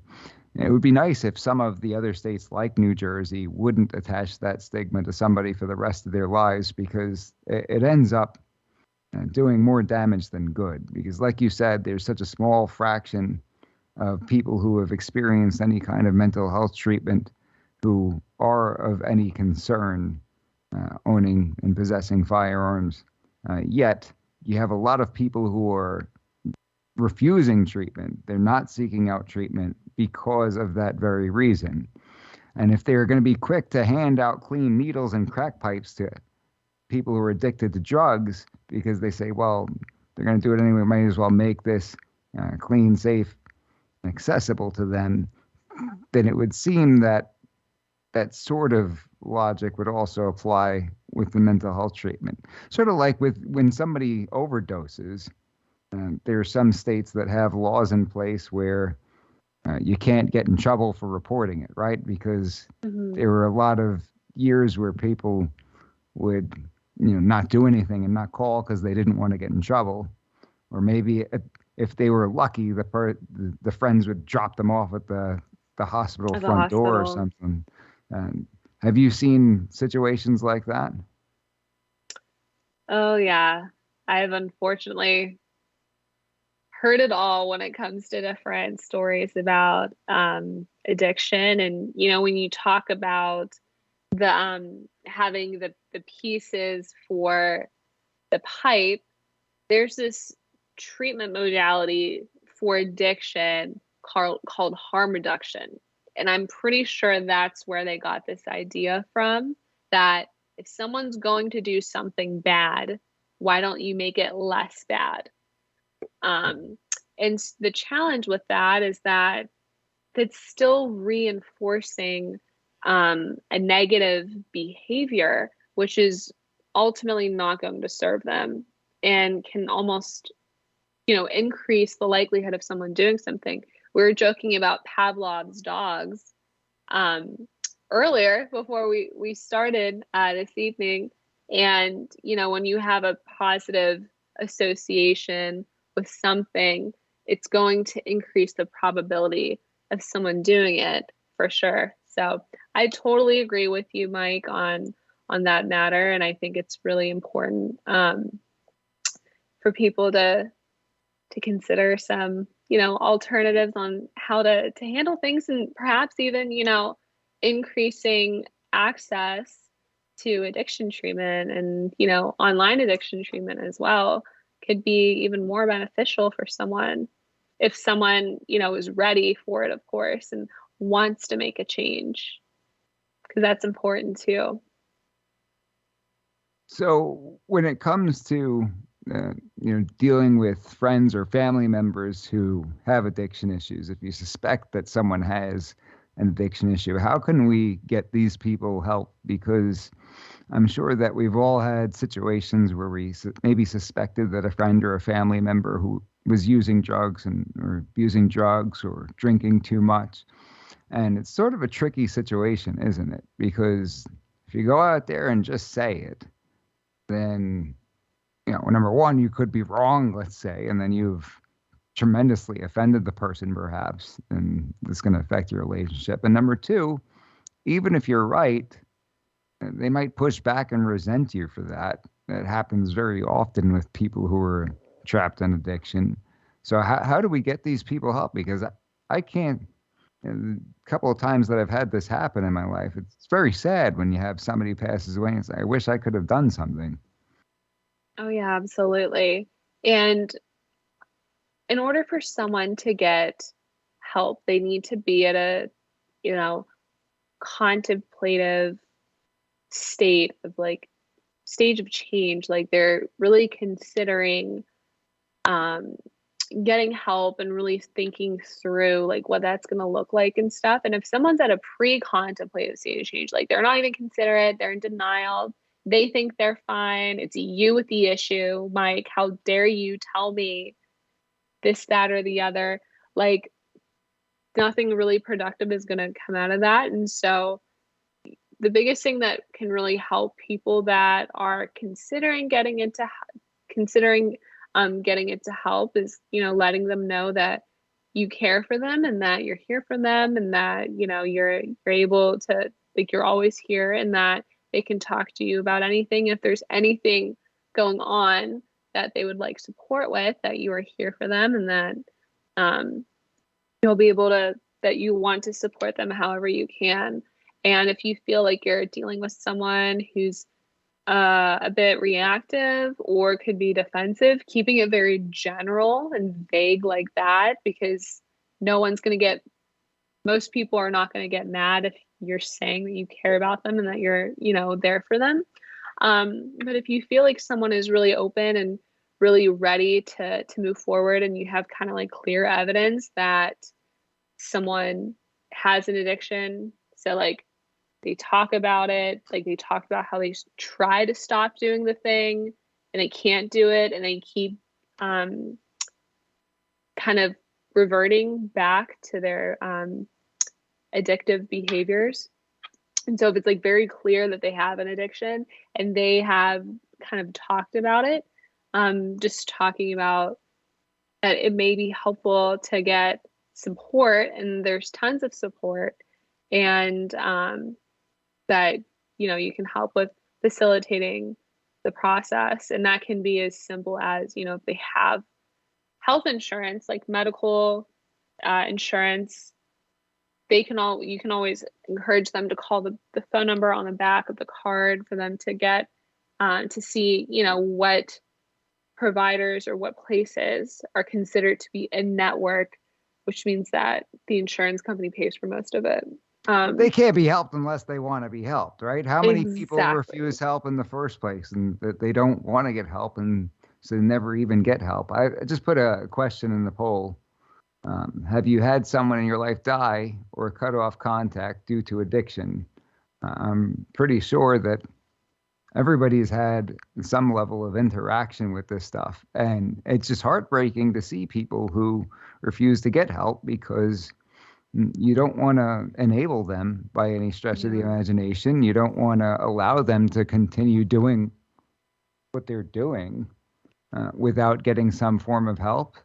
And, that it's a tough situation for the person who is addicted to be in. But at the same time, they've got to take the appropriate measures to help themselves to some degree. And we know that they didn't ask to have that gene or to be stuck in addiction. Maybe they made some bad choices that led them there to some degree. But you got to take measures to get yourself out of it. That's the bottom line. And a lot of times people are not willing to make those decisions. It's not easy. There are sacrifices involved, and it's heartbreaking to watch people who don't want that help, because it's like watching somebody who's got a bad disease, like somebody's got cancer and they're refusing to get help. It's like, well, why will you not just get treatment for this? Why will you not participate in trying to get you better? I know that it's an uphill battle. I mean, what percentage of addiction patients actually end up in recovery? 10%? Yeah, I mean, it's it's extremely low, right? Most people have it for the rest of their lives and usually die from it. No? Well, it's something that, like we mentioned, it's something that whomever is an addict, really the ideal situation is to consistently be in some type of treatment, even whenever you are discharged from rehab, like to continue to be in outpatient treatment and to ensure that you're staying on the right track. And it can be really difficult for people who are in recovery to stay on track, because what happens whenever you're not using the substance is that you're now experiencing all this emotional pain that you were numb from for such a long period of time. And for some people that have been using substances for like decades, it can be really, really difficult. And so it's a really challenging situation overall, and very sad for sure. Yeah. We put up the poll over here. It looks like 80% said yes, 20% said no. So that's an official Mike G in the morning poll. You can use that in your statistics. 1 in 5 people have been affected by it. 1 in 5 people have had a family member who cut off communication or died due to addiction. It's very sad. It seems like it's everywhere.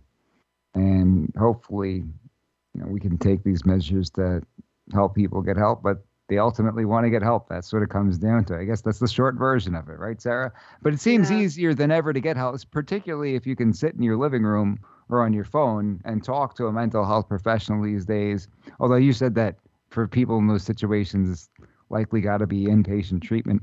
Does it ever happen that somebody starts off with maybe some kind of televisit and talks to a professional, and that professional convinces them that, hey, it's a good idea to come get inpatient treatment? Oh, yeah. Yeah, that definitely does happen. And it really all depends. It's really client specific. It depends on the substance or the behavior, and it depends on a lot of different things. But there are times when, an outpatient level of care is indeed clinically appropriate. And I know with like our team at Make and Wellness, we go through a quick kind of screener with one of our client care specialists, and we can see, does this make sense for you to start out here? Or do you need to be somewhere where you're able to get more support? So we're able to help to facilitate that process. But like, you're using a substance every single day. When you stop using it, you go through withdrawal, or if you start to like shake, or if you have like delirium, like DTs, typically those are signs that you'd benefit from going through detox beforehand. But again, everyone's different. Every situation is different. Do you ever watch Celebrity Rehab with Dr. Drew? You know what? I should. And you know what, Mike? Like, by the time I'm done, supporting our team and everything that we do, the stuff that I watch for fun is totally different. I actually love to, I love to watch different like YouTube videos about like different legal cases and stuff. Like that's fun for me. I'm like, oh my gosh. Funny. Like all this stuff with like Kanye West and Kim Kardashian's divorce. And there's this other lawyer that, he was like a personal injury attorney or something, and he stole millions of dollars from his clients and stuff. Oh, wow. something Girardi. Yeah, I've been following that too. So I don't like to like watch or like listen to like mental health or therapy stuff by the time I'm done, because it's like my life all the time. I hear you. Yeah, but I Yeah. probably should. Is it good? Is it juicy? Uh, Should I be watching it? Well, it's interesting. I think that for a lot of people, it exposed them to some of these issues of addiction that maybe they didn't necessarily see firsthand, or maybe tangentially they dealt with it, but they didn't really see the process and what a struggle it is behind those doors when somebody tries to get clean and sober, and all the things that they deal with, how difficult it really is. And over the years, we've seen a lot of the cast members ultimately succumb to the disease and pass away. You know, they maybe got clean and sober for a period of time during the show, if they lasted. Some of them don't last the whole way, and they end up leaving and quitting the treatment. And of course, they're, I'm going to be fine, you know, and they end up dead. And some people did complete the treatment and still ended up relapsing somewhere down the road. Famous people like Mindy McCready and the bass player from Alice in Chains, Mike Starr. Lots of them. It seemed like for a while there, it was like every few months or at least every year, there was a former cast member from Celebrity Rehab passing away from an overdose or other addiction-related issues. It's really sad. It's really sad. Of course, it hurts worse than when it's someone who's a friend or a family member. You kind of look at a celebrity, it's like, yeah, well, who's that guy? I didn't know him. I know my cousin, or I know my college buddy, or whoever it is that in your life deals with it. It's a lot more real for people in those situations. And it happens that we lose a lot of young people to addiction. Yeah, it's really so sad, and it's such a complicated condition to support and to treat, because it's never pure addiction. There's always mental health challenges underneath it. And the mental health challenges can be from trauma, it can be from depression, it can be from all these other things too. And so it's like peeling back layers, and that's basically what happens when you go through treatment. And I mean, there absolutely still is hope. It just takes a lot of like mental effort and consistency and persistence to remain sober, for sure. And there's a lot of different like peer support programs. Like there's AA, there's Smart Recovery, there's a lot of other things that can be incorporated into treatment as well. It's just, I'm saying it's just, but it takes like changing everyone that you're spending time with. So surrounding yourself with sober people or people that aren't actively using, that can be painful, because then you're asking the client to like give up all of their friends and to start over. Like that can be really hard. And there's just like a lot of changes that happen. And if someone is used to using for a long time, especially if they start when they're young, like the probability of someone suffering from addiction their whole life increases as the onset of substance use goes down. So if someone starts using when they're like 13, 14 years old, then they're really increasing the likelihood of them struggling with it for the rest of their lives, which is very, very sad. Someone in the comments said people get so down, I believe, like someone who's obese. They don't know where to start. We think rationally, but if you have not been in a very low situation, it's hard to think this way. So like somebody who's, 1,000, they have those TV shows now, people are like 1,000 pounds. It's like, where do you even start on something like that? But with addiction, if you're somebody, I mean, you hear about the amount of drugs some people use, or the amount that certain people drink every day.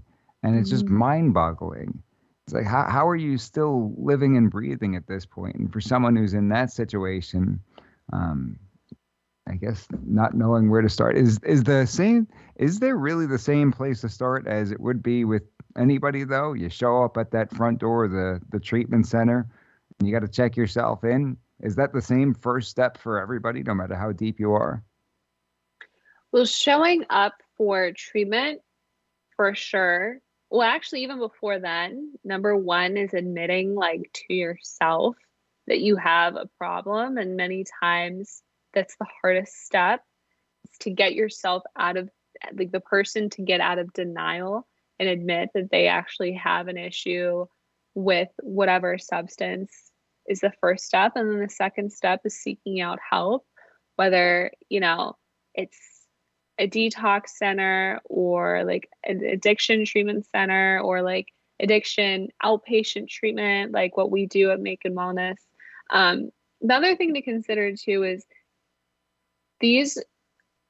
every place is different, but every addiction facility or place that supports clients with addiction does have the ability to refer to an appropriate level of care. So like, let's say if you get admitted somewhere and they see that it's not the best fit for you, that you need more support or less intensive support, they'll provide the referral as well. So don't allow like the concern for like, oh, I need to make sure I get at the right, like to the right specific place that I need to be at. Like, don't allow that to be a big concern, because they'll support you to get to the right level of care if you're not at the right level of care. And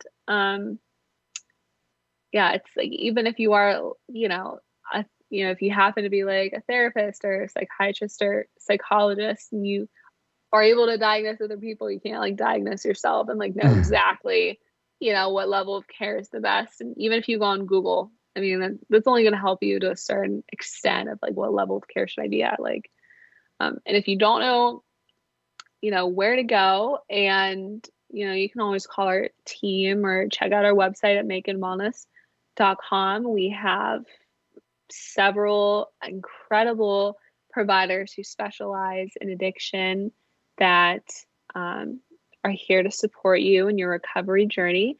And again, if you're not, the best fit for an outpatient level of care, like we have connections at a lot of major rehabs, amazing rehabs throughout the state of PA, and we have contacts where we can help to get you scheduled in much faster. So even if we just help you out to get to the right place, we're more than happy to do that. Sounds good, Sarah. We appreciate you being so generous with your time this evening. It was great for our audience to get to know you and get to hear about this addiction issue and just mental health in general, because I think it's something that a lot of people often think about as gun owners and are hesitant to sort of go beyond the surface. They get shy away at the outset. So thank you so much for joining us. Thank you for your insight on that. And we'll let you go, but we hope to have you back on the program soon. Oh my goodness. Yeah. Thanks so much for having me on, Mike. And this is such a great conversation. You know what? Like every human, the last time I checked, has a brain. So if you have a brain, you have like mental health. To what extent is, it's varying depending on what's happening. So I won't make any comments about anti-gun politicians not having brains. I wouldn't do that. That wouldn't be nice. I'm not going to do that.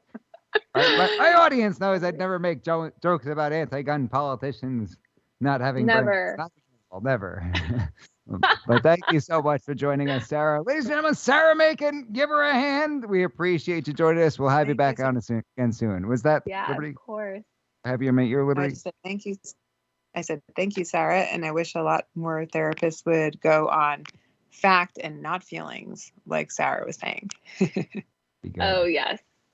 Very good. Like, thanks again, Sarah. She was going back. We need her. We need it on a billboard.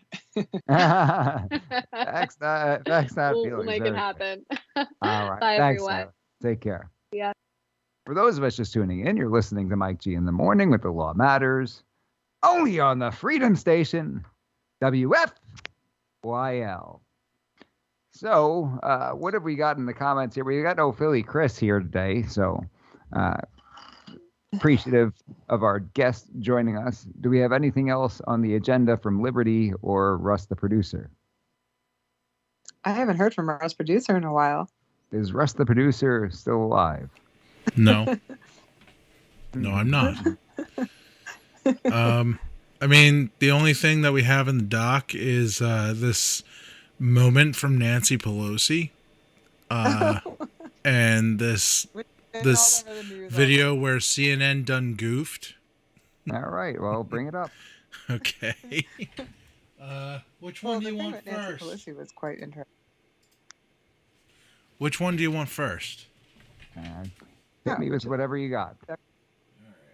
I'm just along for the ride, my friend. You got a choice of one or two, Russ. So. Well, I can tell you right now, she did not shred the speech like she did last time.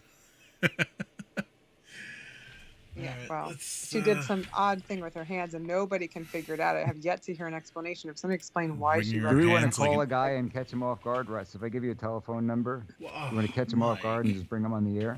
Who is it? Chris? Jazzy Ralph? I want to call Brian from U.S. Law Shield. Well, let's get through this first. I guess put the thing in the top. I'm gonna text you his number because if you put it in the doc, then you'll have issues with potentially doxing him. Oh, you doxing in the doc? Good one. All right, let's roll through these first.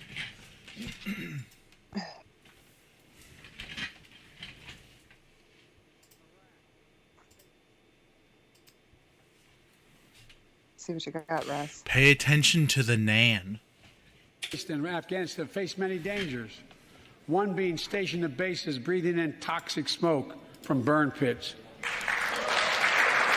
Many of you have been there. See and this? Our troops in Iraq have faced in Afghanistan face many dangers. Can't see it. Whoops. One being stationed at bases breathing in toxic smoke from burn pits. Look at how excited she is.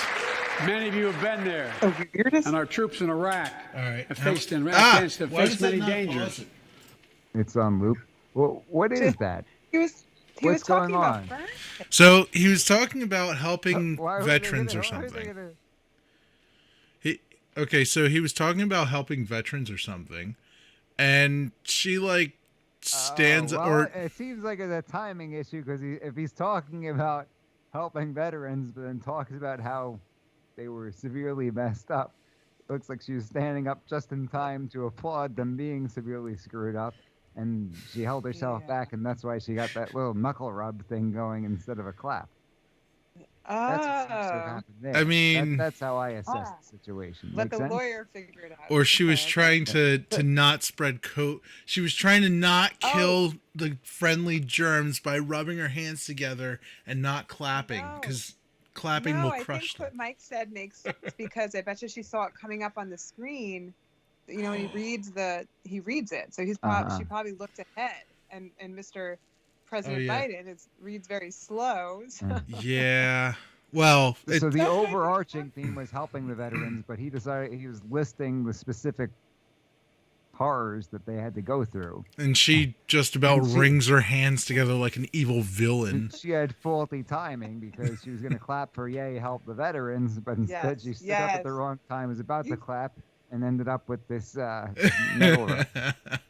The knuckle rub. You know, so from now on, in the Mike G in the morning community, when you like something, you applaud. When you don't like something, you knuckle rub, okay? From now on, and if we ever see one another in public and we don't like something, we can just give the knuckle rub, and we know that the other one does not approve and that we are not pleased. What do you think? I think Mike has the intelligence that God gave geese, because I have watched over and over people playing that clip and nobody has figured it out. And Mike, I think, figured it out. So. Oh, wow. The intelligence that God gave geese is not a good thing. Geese are not extremely intelligent. You just call Wait a minute. This is the first I'm hearing of that. You said that I am as smart as a goose. Is that what you intended to say? Yep. Yes.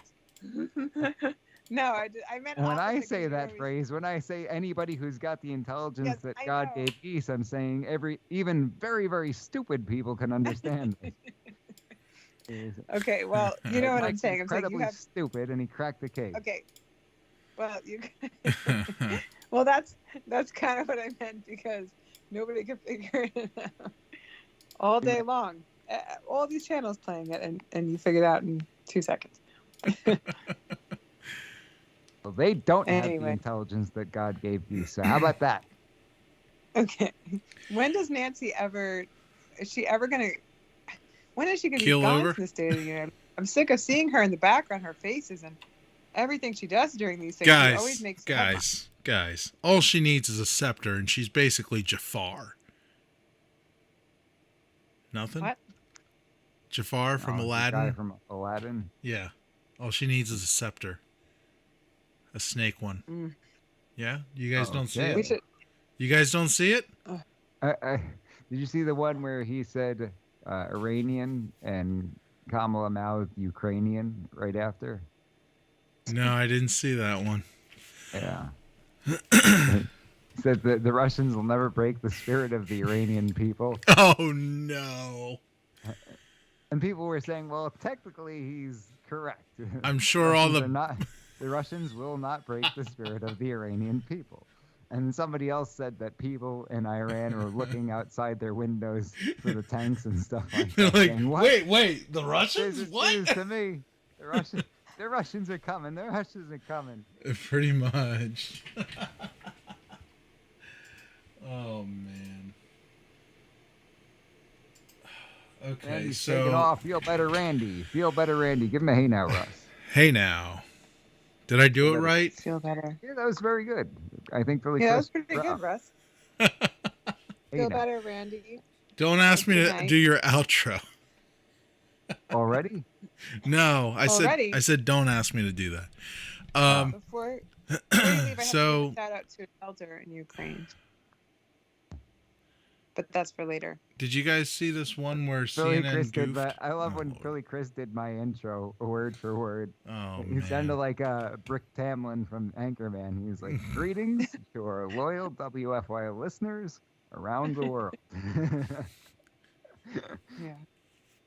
It was funny. I think he did Yeah. a good. It sounded like NPR. Somebody said. Oh, I That kind was of. great. No, it sounded Yeah. like when somebody talks the songs, when somebody, like, they take the lyrics and they just speak them rather than singing a song. It was like that. Yeah. So, what it sounded will the like, real exactly. Slim Shady please stand up? Please stand up. Please stand up. Yes. Yes. So, this one. Did you guys see this yet?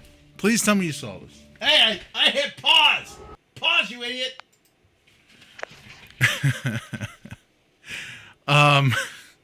Did you guys see this one where CNN has these air raid sirens?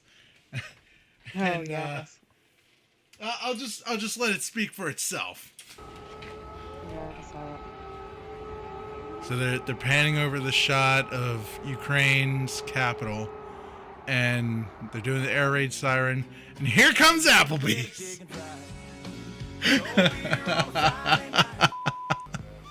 Oh, they had to cut it off. And then so this is done up. Oh my goodness. This is another ad they played.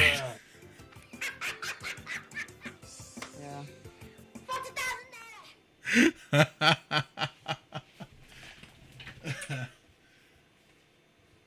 Wow. That was a real thing that happened. Like, it's been CNN and Applebee's issued an apology. CNN's going to back off on what are called these squeeze back ads. Yeah. That's all we got in the doc, by the way. So, Gosh, I had so. 10 I out of did 10. want to guys. talk about something, though. Apparently, we got in trouble for commenting on that Jon Stewart video. Jon Stewart video. Yeah, remember the guns one where, we agreed that certain parts were funny, certain parts he made interesting points, and certain parts he was an absolute moron. Remember? Sure. How do you not remember?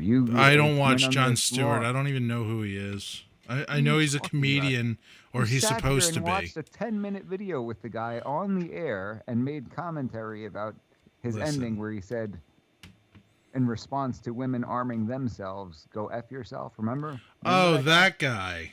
Yeah. Yeah, he's an idiot. Did we get in trouble for calling him an idiot? We got some kind of flag on the YouTube, but ultimately, I was watching a thing with him recently, talking about the Ukraine situation, and he was saying that the fact that people are calling out, or at least drawing conclusions about Trump not having any of these issues with Russia, because the fact of the matter is, during 2 presidents previous, during Obama and during George W. Bush, you had Russia invading other countries, and now under Biden you're having that. You didn't have it under Trump. Right. And people are pointing that it's just an observation, right? Is that a fair observation that, hey, pulled this nonsense under George W., pulled the nonsense under Obama, didn't happen to pull it under Trump, now it pulls it under Biden? I think that's a fair observation, don't you, Russ? Yeah, I think it's very reasonable. So what would you conclude from that? That there was something to the way Trump handled things, or? I mean, I would conclude that obviously they were colluding, because that's a reasonable thing to conclude from that. That's what Stewart said, something along those lines. He said maybe because he knew he didn't have to worry about Trump, and that's why he didn't invade anywhere. Oh yeah, that makes tons of sense. Right? Yeah. So, I mean, if they were not scared, he was so not scared. He was so not scared. He decided to take the year off. He took the 4 years off. He didn't invade anybody, and then once he got scared again, he started invading other countries right away. You would think that if he had nothing to worry about, that he would do like all the invading under Trump. And he would even, stop under Obama because he knows Trump is going to win, and then do all the invading, just take over Europe or something. Okay. But isn't that kind of? But he didn't do anything. The main perk of not being afraid and not having anything to worry about, that you actually get to do the things you want to do, right? If you're somebody who tends to enjoy invading other countries, then you think you do that well, the guy in power doesn't scare you. You don't just do it when the people who do scare you are in power. It's so nonsensical. It just defies all logic. It's like, did you just say that out loud? Well, Mike, you know that the totally honest and not outdated mainstream media, you could call them the legacy media, you know that if Putin did invade somewhere, we probably would have heard about it under Trump. Either Trump would have tweeted, or the dishonest media would have said something, and they would have done it 24/7. Right? He's Putin's puppet, right? No, you're the puppet. You're a towel. You're Honestly, the puppet. At this point, we need to just send Trump over there or something. Like, honestly, whatever's going on right now is not working. That's what you told me before we got on the air. You said you need to send Trump and Rodman over there. They'll get everything straight. Dennis. Out, well, no. We had to send Dennis Rodman to Kim Jong-un and Trump to Putin, and we'll get some things done. Like, I mean, I'm not even saying that joking. I'm saying like something needs to be done, and like obviously Biden is not doing it. He tried to sound harsh and hard at the State of the Union, and I just couldn't even watch. I was like, really? Like, come on, man. He tried to act all tough. Come on, man. The thing about the State of the Union, and yes, I was a glutton for punishment that day. I sat through it, and the only thing that I noticed is he didn't say anything about the current State of the Union. The whole thing was about, hey, look what's going on in Russia, and we're going to do these things. And hey, inflation is a thing right now, but remember that stimulus that we gave you that you probably immediately spent on bills? Yeah, we did that. And it's like, okay, yeah, thanks for the free money that I had to pay back in taxes, you giant and family-friendly words. Can't say it. He's like, hey, State of the Union is, at least it can't possibly get any worse, right? I mean, it's not like it's worse, man. There's like literally bombs going off in the world while he's like giving this like ridiculous speech. And on the other side of it, like Kamala, something came out trending that she was like, if they target civilians, then we'll do so. It's like she had her hands over eyes, like peeking through. Like obviously, civilians have been targeted like multiple times, you know. And now at this point, you can't act like reality isn't reality at this point. I mean, now it's here. Now we have to figure out what to do, right? I think just like we call Joe Biden Uncle Creepy, I think we should call Kamala Harris the cackling witch of the West. You ever notice how she does that thing that whenever she's asked a tough question or even a very simple question, she laughs first? Mm. Yeah. Yeah, so like very, very out of touch people. Very out of touch, you know. Well, if this is happening over in Russia, do you think that we can see something similar happening in China? I mean, do you remember the whole John Cena calling Taiwan a country thing, and he had to go back and apologize on his knees and beg for forgiveness because I'm so sorry, I didn't mean to call them a country. You remember that, Russ? Did you see that? Yeah. You know what my opinion on that is? He can go fake wrestle some more. Oh, geez, I thought you were going to say something else. we need to get Jazzy Ralph on here. Get Jazzy Ralph. We'll get to wash his mouth out with mustard, right? But do you think that's a possibility? What do you think, Liberty? What was that again? Do you think that next is China and Taiwan, like we're seeing with Russia and Ukraine? I think anything is on the table. I think anything's on the table. I think this is absolutely wild. I'm actually, you know, I really would like to have somebody come on next time if we can find like somebody who's an expert in, you know, the history and the culture of either Russia or Ukraine and just come on and give some insights. I have so many questions, you know. I've really been watching it because I do have a contact there in Ukraine. I've been supporting this animal sanctuary for years. And I actually was supporting them back when Trump had the call with the Ukrainian president. Remember they were saying that? It was a quick pro or something. The perfect phone call. And I actually remember thinking, oh no, am I like donating somewhere where I shouldn't? Is this like a, you know, not good? I got nervous.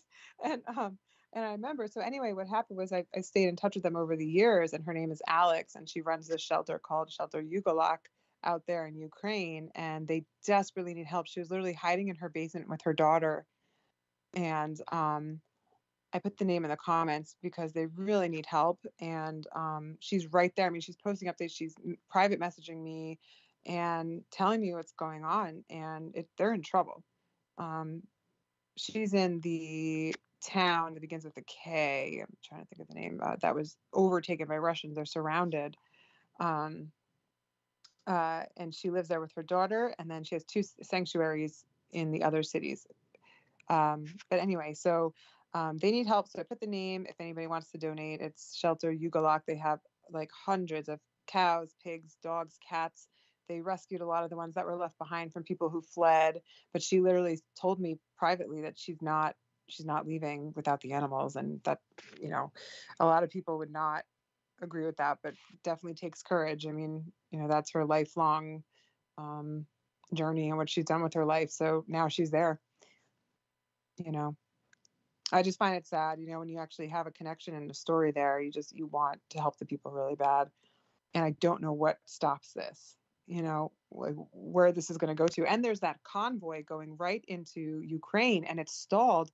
And I feel like I just want to be like, Elon, anybody. I mean, we have such capability to just take that out. Even my dad, who was in Vietnam, like I mentioned that first and foremost, he's like, gosh, that could just be taken out. But unfortunately, what is it, trigger Article 5 or something? And so we can't like technically help, but I don't know how much worse it's got to get. We're either all in or we're all out, right? That's the issue. Hey, this is Brian Nelson, Terry. Oh no! Went to his voicemail, Russ? Yeah. I knew after it rung for a while that it was probably going to go to voicemail. So I was just standing by with the remove button. Do we want to play surprise somebody else? That would be fun, right? Oh no. Do you want to try to surprise Philly Chris or? Aw. No, he's not feeling good. Yeah, he wasn't feeling good, so Well, you could always call and just ask if he's okay. Oh, on what about air. Manny McMahon? What about Manny McMahon? You want to try him? I don't know how to answer your poll because I don't understand the question. When you get him on the air. I don't. Oh crap. Manny McMahon, he's a wild card. If you're gonna have Manny McMahon on, you have to be prepared. Yeah, I might have to Manny like McMahon cut has a his own chunk of the thoughts on- stream out. Manny McMahon has his own thoughts on. Oh, I know the name. Kirsten. Kirsten is what they call it. Kirsten is where the shelter is that was overtaken by Russian forces. Is it the second number you just sent, Mike? KHERSON. Everybody vote. Is China Taiwan? I have to vote to get rid of this. I don't know the answer to that right now because I'm just focused on Ukraine and Russia. I thought you said yes. Well, I'm just saying. I said anything can happen. I'll say yes, but No, you said yes. Well, what I meant was, I'm not thinking of that right now because I'm thinking of, I want to help the Ukrainian people. It's just very hard, and I think a lot of the Russian people do not want this too. You know, it's just a, oh gosh. I don't think he's going to answer. Up. Come on. Who else can we surprise? I don't know. Jazzy Ralph. That would be great, right? No, Yeah, call Jazzy Ralph. I get Jazzy Ralph's take on Ukraine. I'd like to hear that. Well, isn't that what he said, though? Wait. Can you pull up, Russ, that clip of you can't say the F word? Because I think you guys made a dedicated video on that, didn't you? Yeah, you can't say the F word. Yeah. Let me look for it. Can you get on YouTube from where you are? You know, Mike G in the morning, you can't say the F word. It'll pop right up. Videos.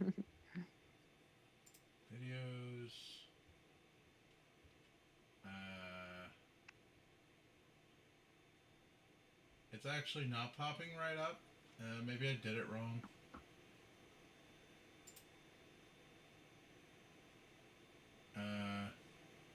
Does it have a thumbnail with Adam Sandler? Mike G in the morning, you can't say the F word. Can I put it in the chat? I just Googled that. Google YouTube. Yeah, put I saw that that the Ukrainian plant's on fire. Oh my gosh. YouTube's owned by Google. What do you mean? I'm literally on YouTube. I typed it in and it came right up. Oh, good gravy. You put it in the Skype chat? Russ gets so mad. It's because Skype is an idiot. We tolerate it because there isn't anything better that exists. If you Google it, oh yeah, that's right. That's weird. Why wouldn't that come up on Google, but it comes right up on YouTube? Don't ask me. Ask the YouTube overlords. But I think that he was talking about Russia.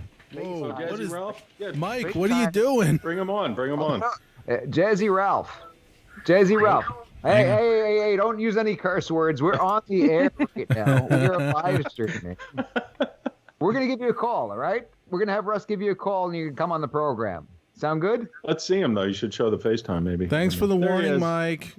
Can you see? Can you see him? No, you can't see him. No, it's being filtered. Give him a ring, Russ. Why don't you? Okay. How do you think that would impact Trump's legacy? Because no, I have deeper conspiracy theories than that, bro. But I don't want to. Don't hold back.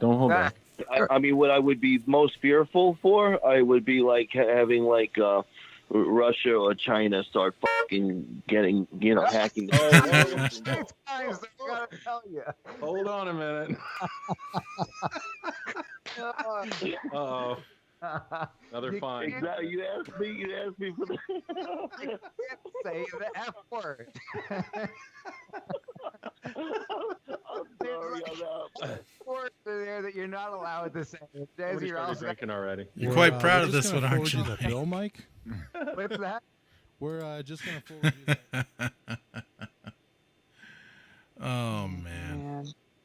You didn't get I to the mean- end where he says, wash his mouth out with mustard. I think I'm pretty sure I said it as soon as he called too, right? Yeah, it's fine. I'll edit it out. You totally worked it, yeah. Yeah. Like 5 minutes ago, Ralph. There's how many words are there that you're not allowed to say on Well, the air? you I'll know, you bleep it asked out. me for high tension results, and I can't keep Put it him in the under- corner a little bit there. Oh, God. Wash God your mouth out. bless you guys. Wash his mouth out with mustard.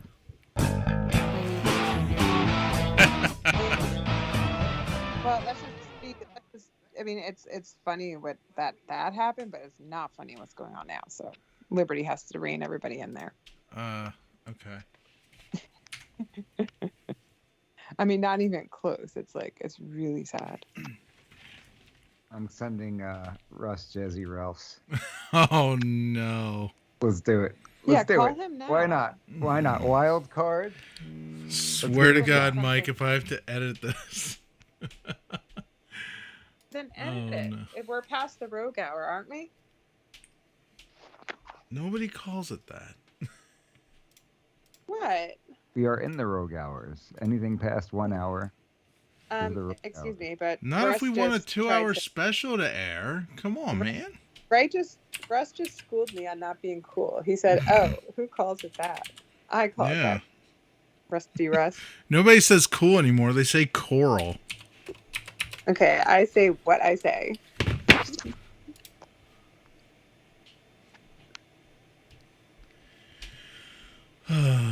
All right. We got a new person in the comments over here, user 12. And give a hey now to user 12, Russ. Hello. Oh, we got Ralph. Is this Jazzy Ralph? You're on the air. Don't use any curse words. You are on the air. Do not use any curse words. You understand me? Yes. For the fourth time, you're on the air. Please do not use any curse words. You're never going to hear the On end of same that. page. I promise. Because this has not worked out well the previous 2 times. You understand that, Jazzy Ralph? I've been praying, and I'm good today. You were in the Mike G in the Morning Hall of Fame. You know that? Oh my God, I'm so honored. Seriously, this is wonderful. I don't know what to say. You have the world record for most curse words used on air after being specifically warned not to use them on the air. Oh, man. Oh my goodness. That is quite the accomplishment. So we're over here. We're doing the program and figured we'd get you on the air by surprise. Did we catch you at a bad time? It's never a bad time with Mike G in the morning, I'll tell you. Love it. We're doing reverse calls over here. It used to be users called into the station, listeners called to the station. Now we randomly call listeners at a moment's notice. So, Jazzy Ralph, what have you been up to lately? What do you think about, and the reason we're calling you is we were watching the tape back from the You Can't Say the F Word video, and we noticed that we're asking everybody what they're concerned about because we had a new president coming in, and what were their concerns, and you said that your main concern was that China or Russia started effing, and then that's when everything went sideways. It seems you may have been correct, though, no? I have been. It's funny that you say this because I've been having to trust my gut. My gut is never wrong, and I've told a lot of people a lot of different things that are just coming true. It's a shame because these aren't good things, right? I mean, even for instance, 2 years ago when the COVID pandemic started, I knew that I had to stock up on firewood and start splitting firewood because I knew that that fuel could be a problem in this country. And certainly is at this point, right? The fencing president. Can I say fencing instead of the other thing, or is that the fencing president? He did not give a good State of the Union the other night. Oh yeah, you have you pulling your hair out of your head, no? I'll tell you what's left of it. When you look at stuff like that, right, the gas prices rising, inflation, and supply chain issues. It's funny because I think we showed on the program, there was one of the mainstream media outlets, left-leaning, said something about how, due to the crisis over in Ukraine, that we're dealing with inflation issues and stock market issues and gas prices being high and supply chain issues. Like, whoa, hold on a second. This has been like this for quite some time. Don't you dare go ahead and try to blame it on this that's beyond everybody's control, right? Absolutely. And actually, it was funny today. I was dealing with a client that was very, very angry, and she was cursing about President Trump. It was all his fault. It was all his fault. Wait, so this is his fault? Yes, she was complaining that she was giving me a hard time. She was my client, and she was complaining about the president being wrong. And I basically told her, you're giving me a hard time today. I might not want to do business with you because you're a Biden supporter, but I won't go there, and I won't do that to you because, we are in a suffering time, and you kind of have to be nice to people. So I was the better half today. So we haven't been cursing, and we've been better to people, and I think that's what matters.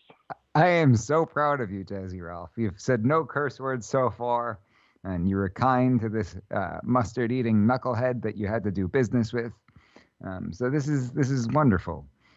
How could it possibly be Trump's fault, though? I mean, was it Trump's fault when you had this issue when Obama was in office? I think to some, it was Trump's daddy's fault that Trump was born. Yeah. I guess that's true. Do you think we're going to see the same thing happen with China and Taiwan? I would like to see what's going to be done with Russia at this point, and I'm sure that something's up the sleeve of China, but yet I think that they are. I don't feel it. I don't feel it with China, to be honest with you. So really, document that for now for me. But Russia,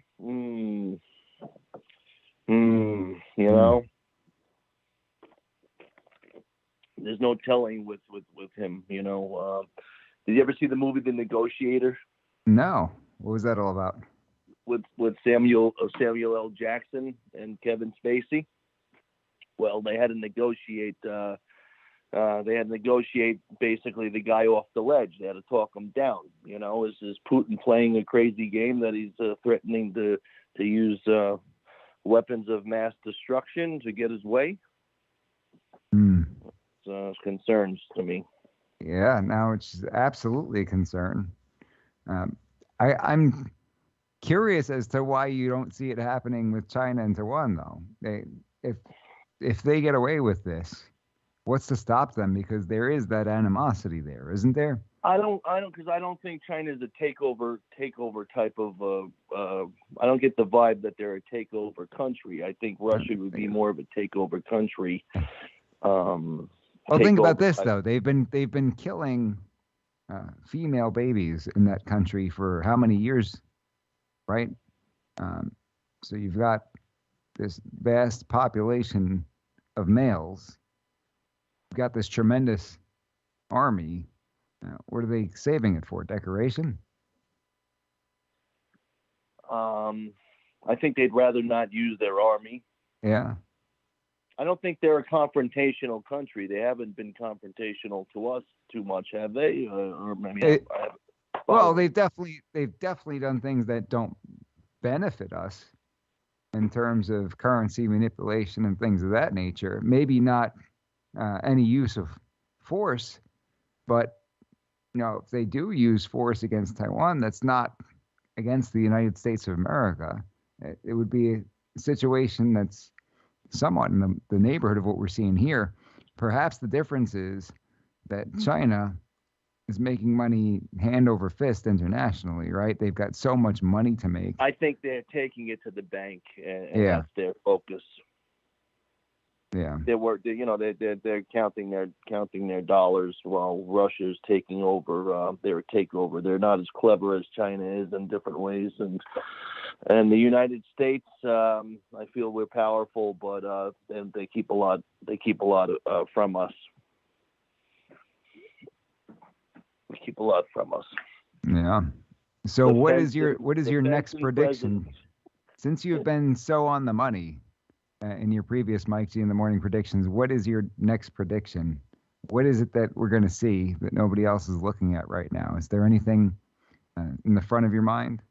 I'm thinking that Russia is going to take over the Ukraine, and they're going to let that it's going to, these other countries in Europe are suspect to it, and then they're going to have to allow it because Russia is just too powerful right now. But I feel over the next couple of years, Russia could turn into Putin could turn into a Osama bin Laden type of figure. At this point, he's definitely a terroristic type of a person, and I wouldn't be surprised if he was ambushed and turned on by his own people. So that's what's coming for him.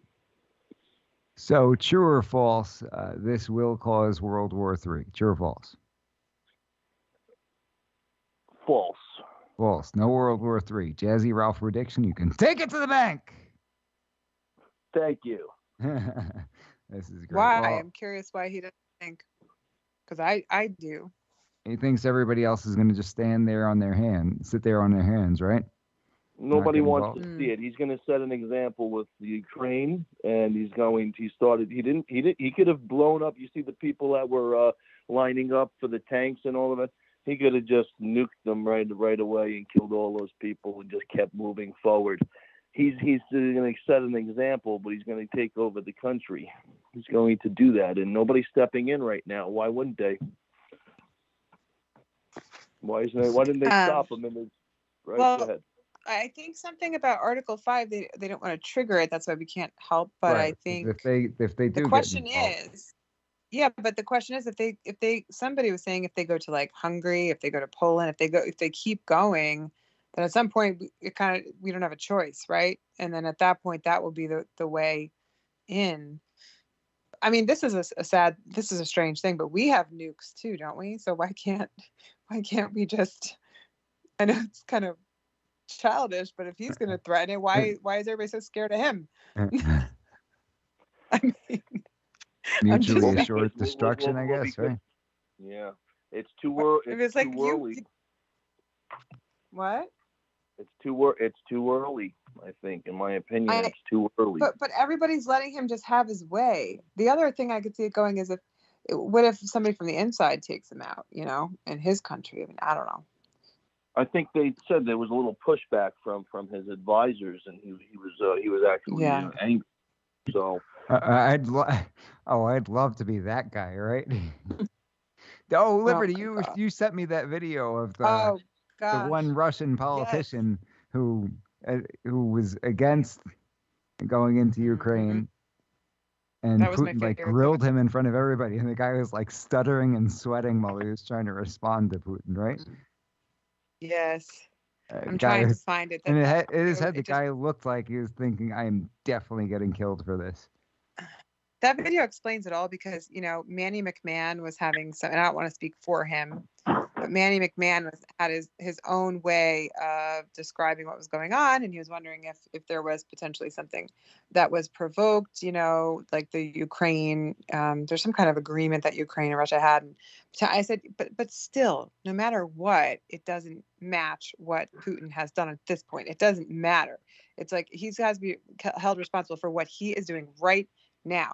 And he's acting like a deranged maniac dictator, just like the likes of all the other ones that went down in history. And it's control. It's not even money. It's control. It's control. It's not enough. It's power. I need more. I need more. That's every single dictator in history. This is what they wanted, power, and they wanted to wipe out somebody else. And he has to be stopped.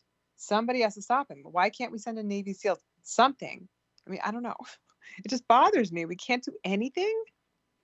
What, to just go after him directly? Yes. They're too unpredictable right now, and it's just the way it's going to be. But you know how we went in and took out, who did we take out? One of the leaders from ISIS. Like, we can't do that? Durso says, I think they consider him unstable and suspect that any escalation will push him over the cliff. Insanity level 99. Yeah, another comment says, once nukes are being used from either side, there goes the world. DG says he would have never tried this under Trump. That's what I was saying, is that the comment was, oh, well, he didn't do it he only did it under George W., Obama, and Biden. He didn't do it under Trump because he had nothing to worry about under Trump. So since he had nothing to worry about, he just happened to not invade anywhere. Yeah, that makes so much sense, right? Okay, but let's stay on this nukes thing. And I put the YouTube video at the top, but the nukes thing, okay, so like literally, I guess I don't know enough about nukes. Like, I mean, I assume they can take out the world, but like how much of the world can they take out? A lot. Does anybody know? Like, I heard that, if Russia did it, then Alaska would be at risk immediately, right? Because Alaska's on that side. So I'm sure there are enough in existence to take out the entire all of civilization. Yeah, but so they took out Osama bin Laden. Like, why can't somebody take out Putin? Do you think I'm banned from Russia. Do you think it would end with that though? I am certainly. I've got to say this at the outset. I'm certainly no foreign policy expert by any stretch of the imagination. This is not something. This is not an area of my expertise. We ought to have a foreign policy. We have Jazzy Ralph, the foreign policy expert, on with us because he was spot on with the prediction.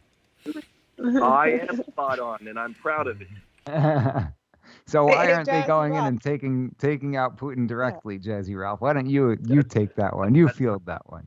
No, that's not going to happen because Russia's too powerful. Their military's too powerful, and the United States knows that they have power, and so does other countries. That's why they're so scared.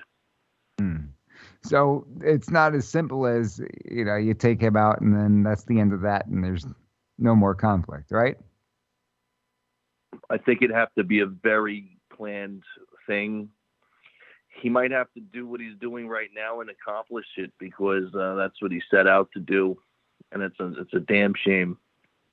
But even if they were able to do that, that wouldn't necessarily end everything, right? There could be the next guy in line who's just as crazy, and not really, because I'll tell you why. Each leader is born either a sicko or not as they're experts at being who they are. I mean, there's only one Vladimir Putin. There was only one Saddam Hussein. There was only one bin Laden, and these people were very deranged but excellent at it. Yeah, but there's a Kim Jong-il and a Kim Jong-un. Okay, right. Well, okay, there's two Castros, right? There were two Castros. I wanted to just say that though. I think he's full of shit. That guy in North Korea. Oh, come on, Ralph! Come on, man! Oh no! He did it again. Listen, guys. Hang on. That's my cue. There's people being blown up in Ukraine. Ralph saying the S word is fine. Okay, I'm just gonna say it out there. Can't say the S word either. No, I'm saying that there's people being blown up right now. Like everybody's on high alert. So I'm giving him an excuse for saying that. I can't believe he did it again, Jazzy Ralph. What do you have to say for yourself? I'm afraid to say anything else. Oh, that was great. Well, are you still there? Did you just put yourself on mute from here on out? I did. No, you don't have to do that. You don't have to do that. We'll get it figured out. It's just pretty funny though. It is pretty funny, isn't it? Yeah. Ralph, don't feel bad. You're the greatest. You're the greatest cursor on the air of all time. I mean, at this rate, you're gonna hold that record for a while. Yeah, hey, nobody's catching up to you. It's like Barry Bonds when he was playing. Every home run he hit, it was like, now nobody's beating that record, you know? It's funny you say Barry Bonds. Oh. Why Barry Bonds? One time I went to a Barry Bonds game as a kid, and I thought he looked like RuPaul or something, so I kept saying RuPaul. And no. I swear, and he almost came into the stands after me, sort of like looked like that. He was very angry. Hey, he's not a dude you want coming into the stands either, right?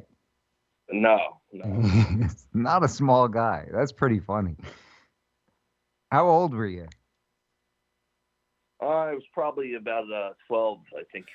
Oh, yeah. I just picture a 12-year-old Ralph. I picture a 12-year-old Ralph, hair slicked back and still the goatee, like a 12-year-old boy with some facial hair and the hair slicked back. Yes, I did. And my parents, they dropped me a few times, but I think I turned out all right. That's great. Like that guy from the bench. Well, make sure you call the old man when you get done tonight and let him know, Dad, I just extended the streak, and I will be in the history books. I will be in the history books for years to come. Yes, I will. And I pray for everybody that nothing happens too bad around here. You know, I hope that they can come to something soon. It's like the Cal Ripken Jr. of cursing on the air. He's got the streak going, right? How many days were you sober of cuss words, Ralph? You gotta start over. Is there a word for that? Cuss word sober? You know, you're absolutely right about that. And when I get off of this call, I'm going to look myself in the mirror once again. I did that for a while, and I came to terms with it last time. But these topics are so intense sometimes I can't hold myself back. We're gonna get like if Ralph comes on the program next time and doesn't say a curse word, we're gonna have to get him one of those sobriety chips like you get when you're in AA. And every time he comes on the program, curse word free, we'll give him a new coin. What do you think? I don't know, but if he would have said it on the actual airwaves and I didn't catch it to delete it, then he'd have one heck of a swear jar to pay. No, he did it on the air one time as well. It was we took him to the live call. We dumped that. Nope. Somebody, Mike, shut up. I will not throw anybody under the bus. But somebody may have fallen asleep at the wheel. Mike G, do you guys have the clip of my prediction last time? I would love to hear that clip back tonight. What's that? We already played it.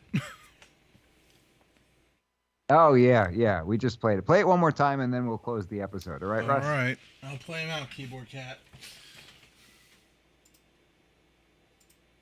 And I'm praying for the people in Ukraine. Keep them in your prayers, and that there's some kind of resolution.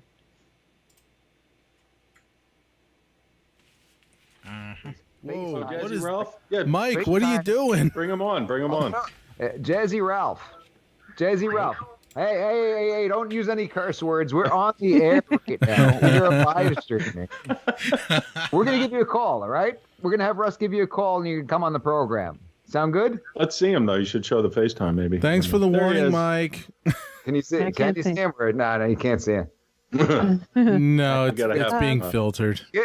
Give him a ring, Russ. Why don't you? Okay. How do you think that would impact Trump's legacy? Because no, I have deeper conspiracy theories than that, bro. But I don't want to. Don't hold back.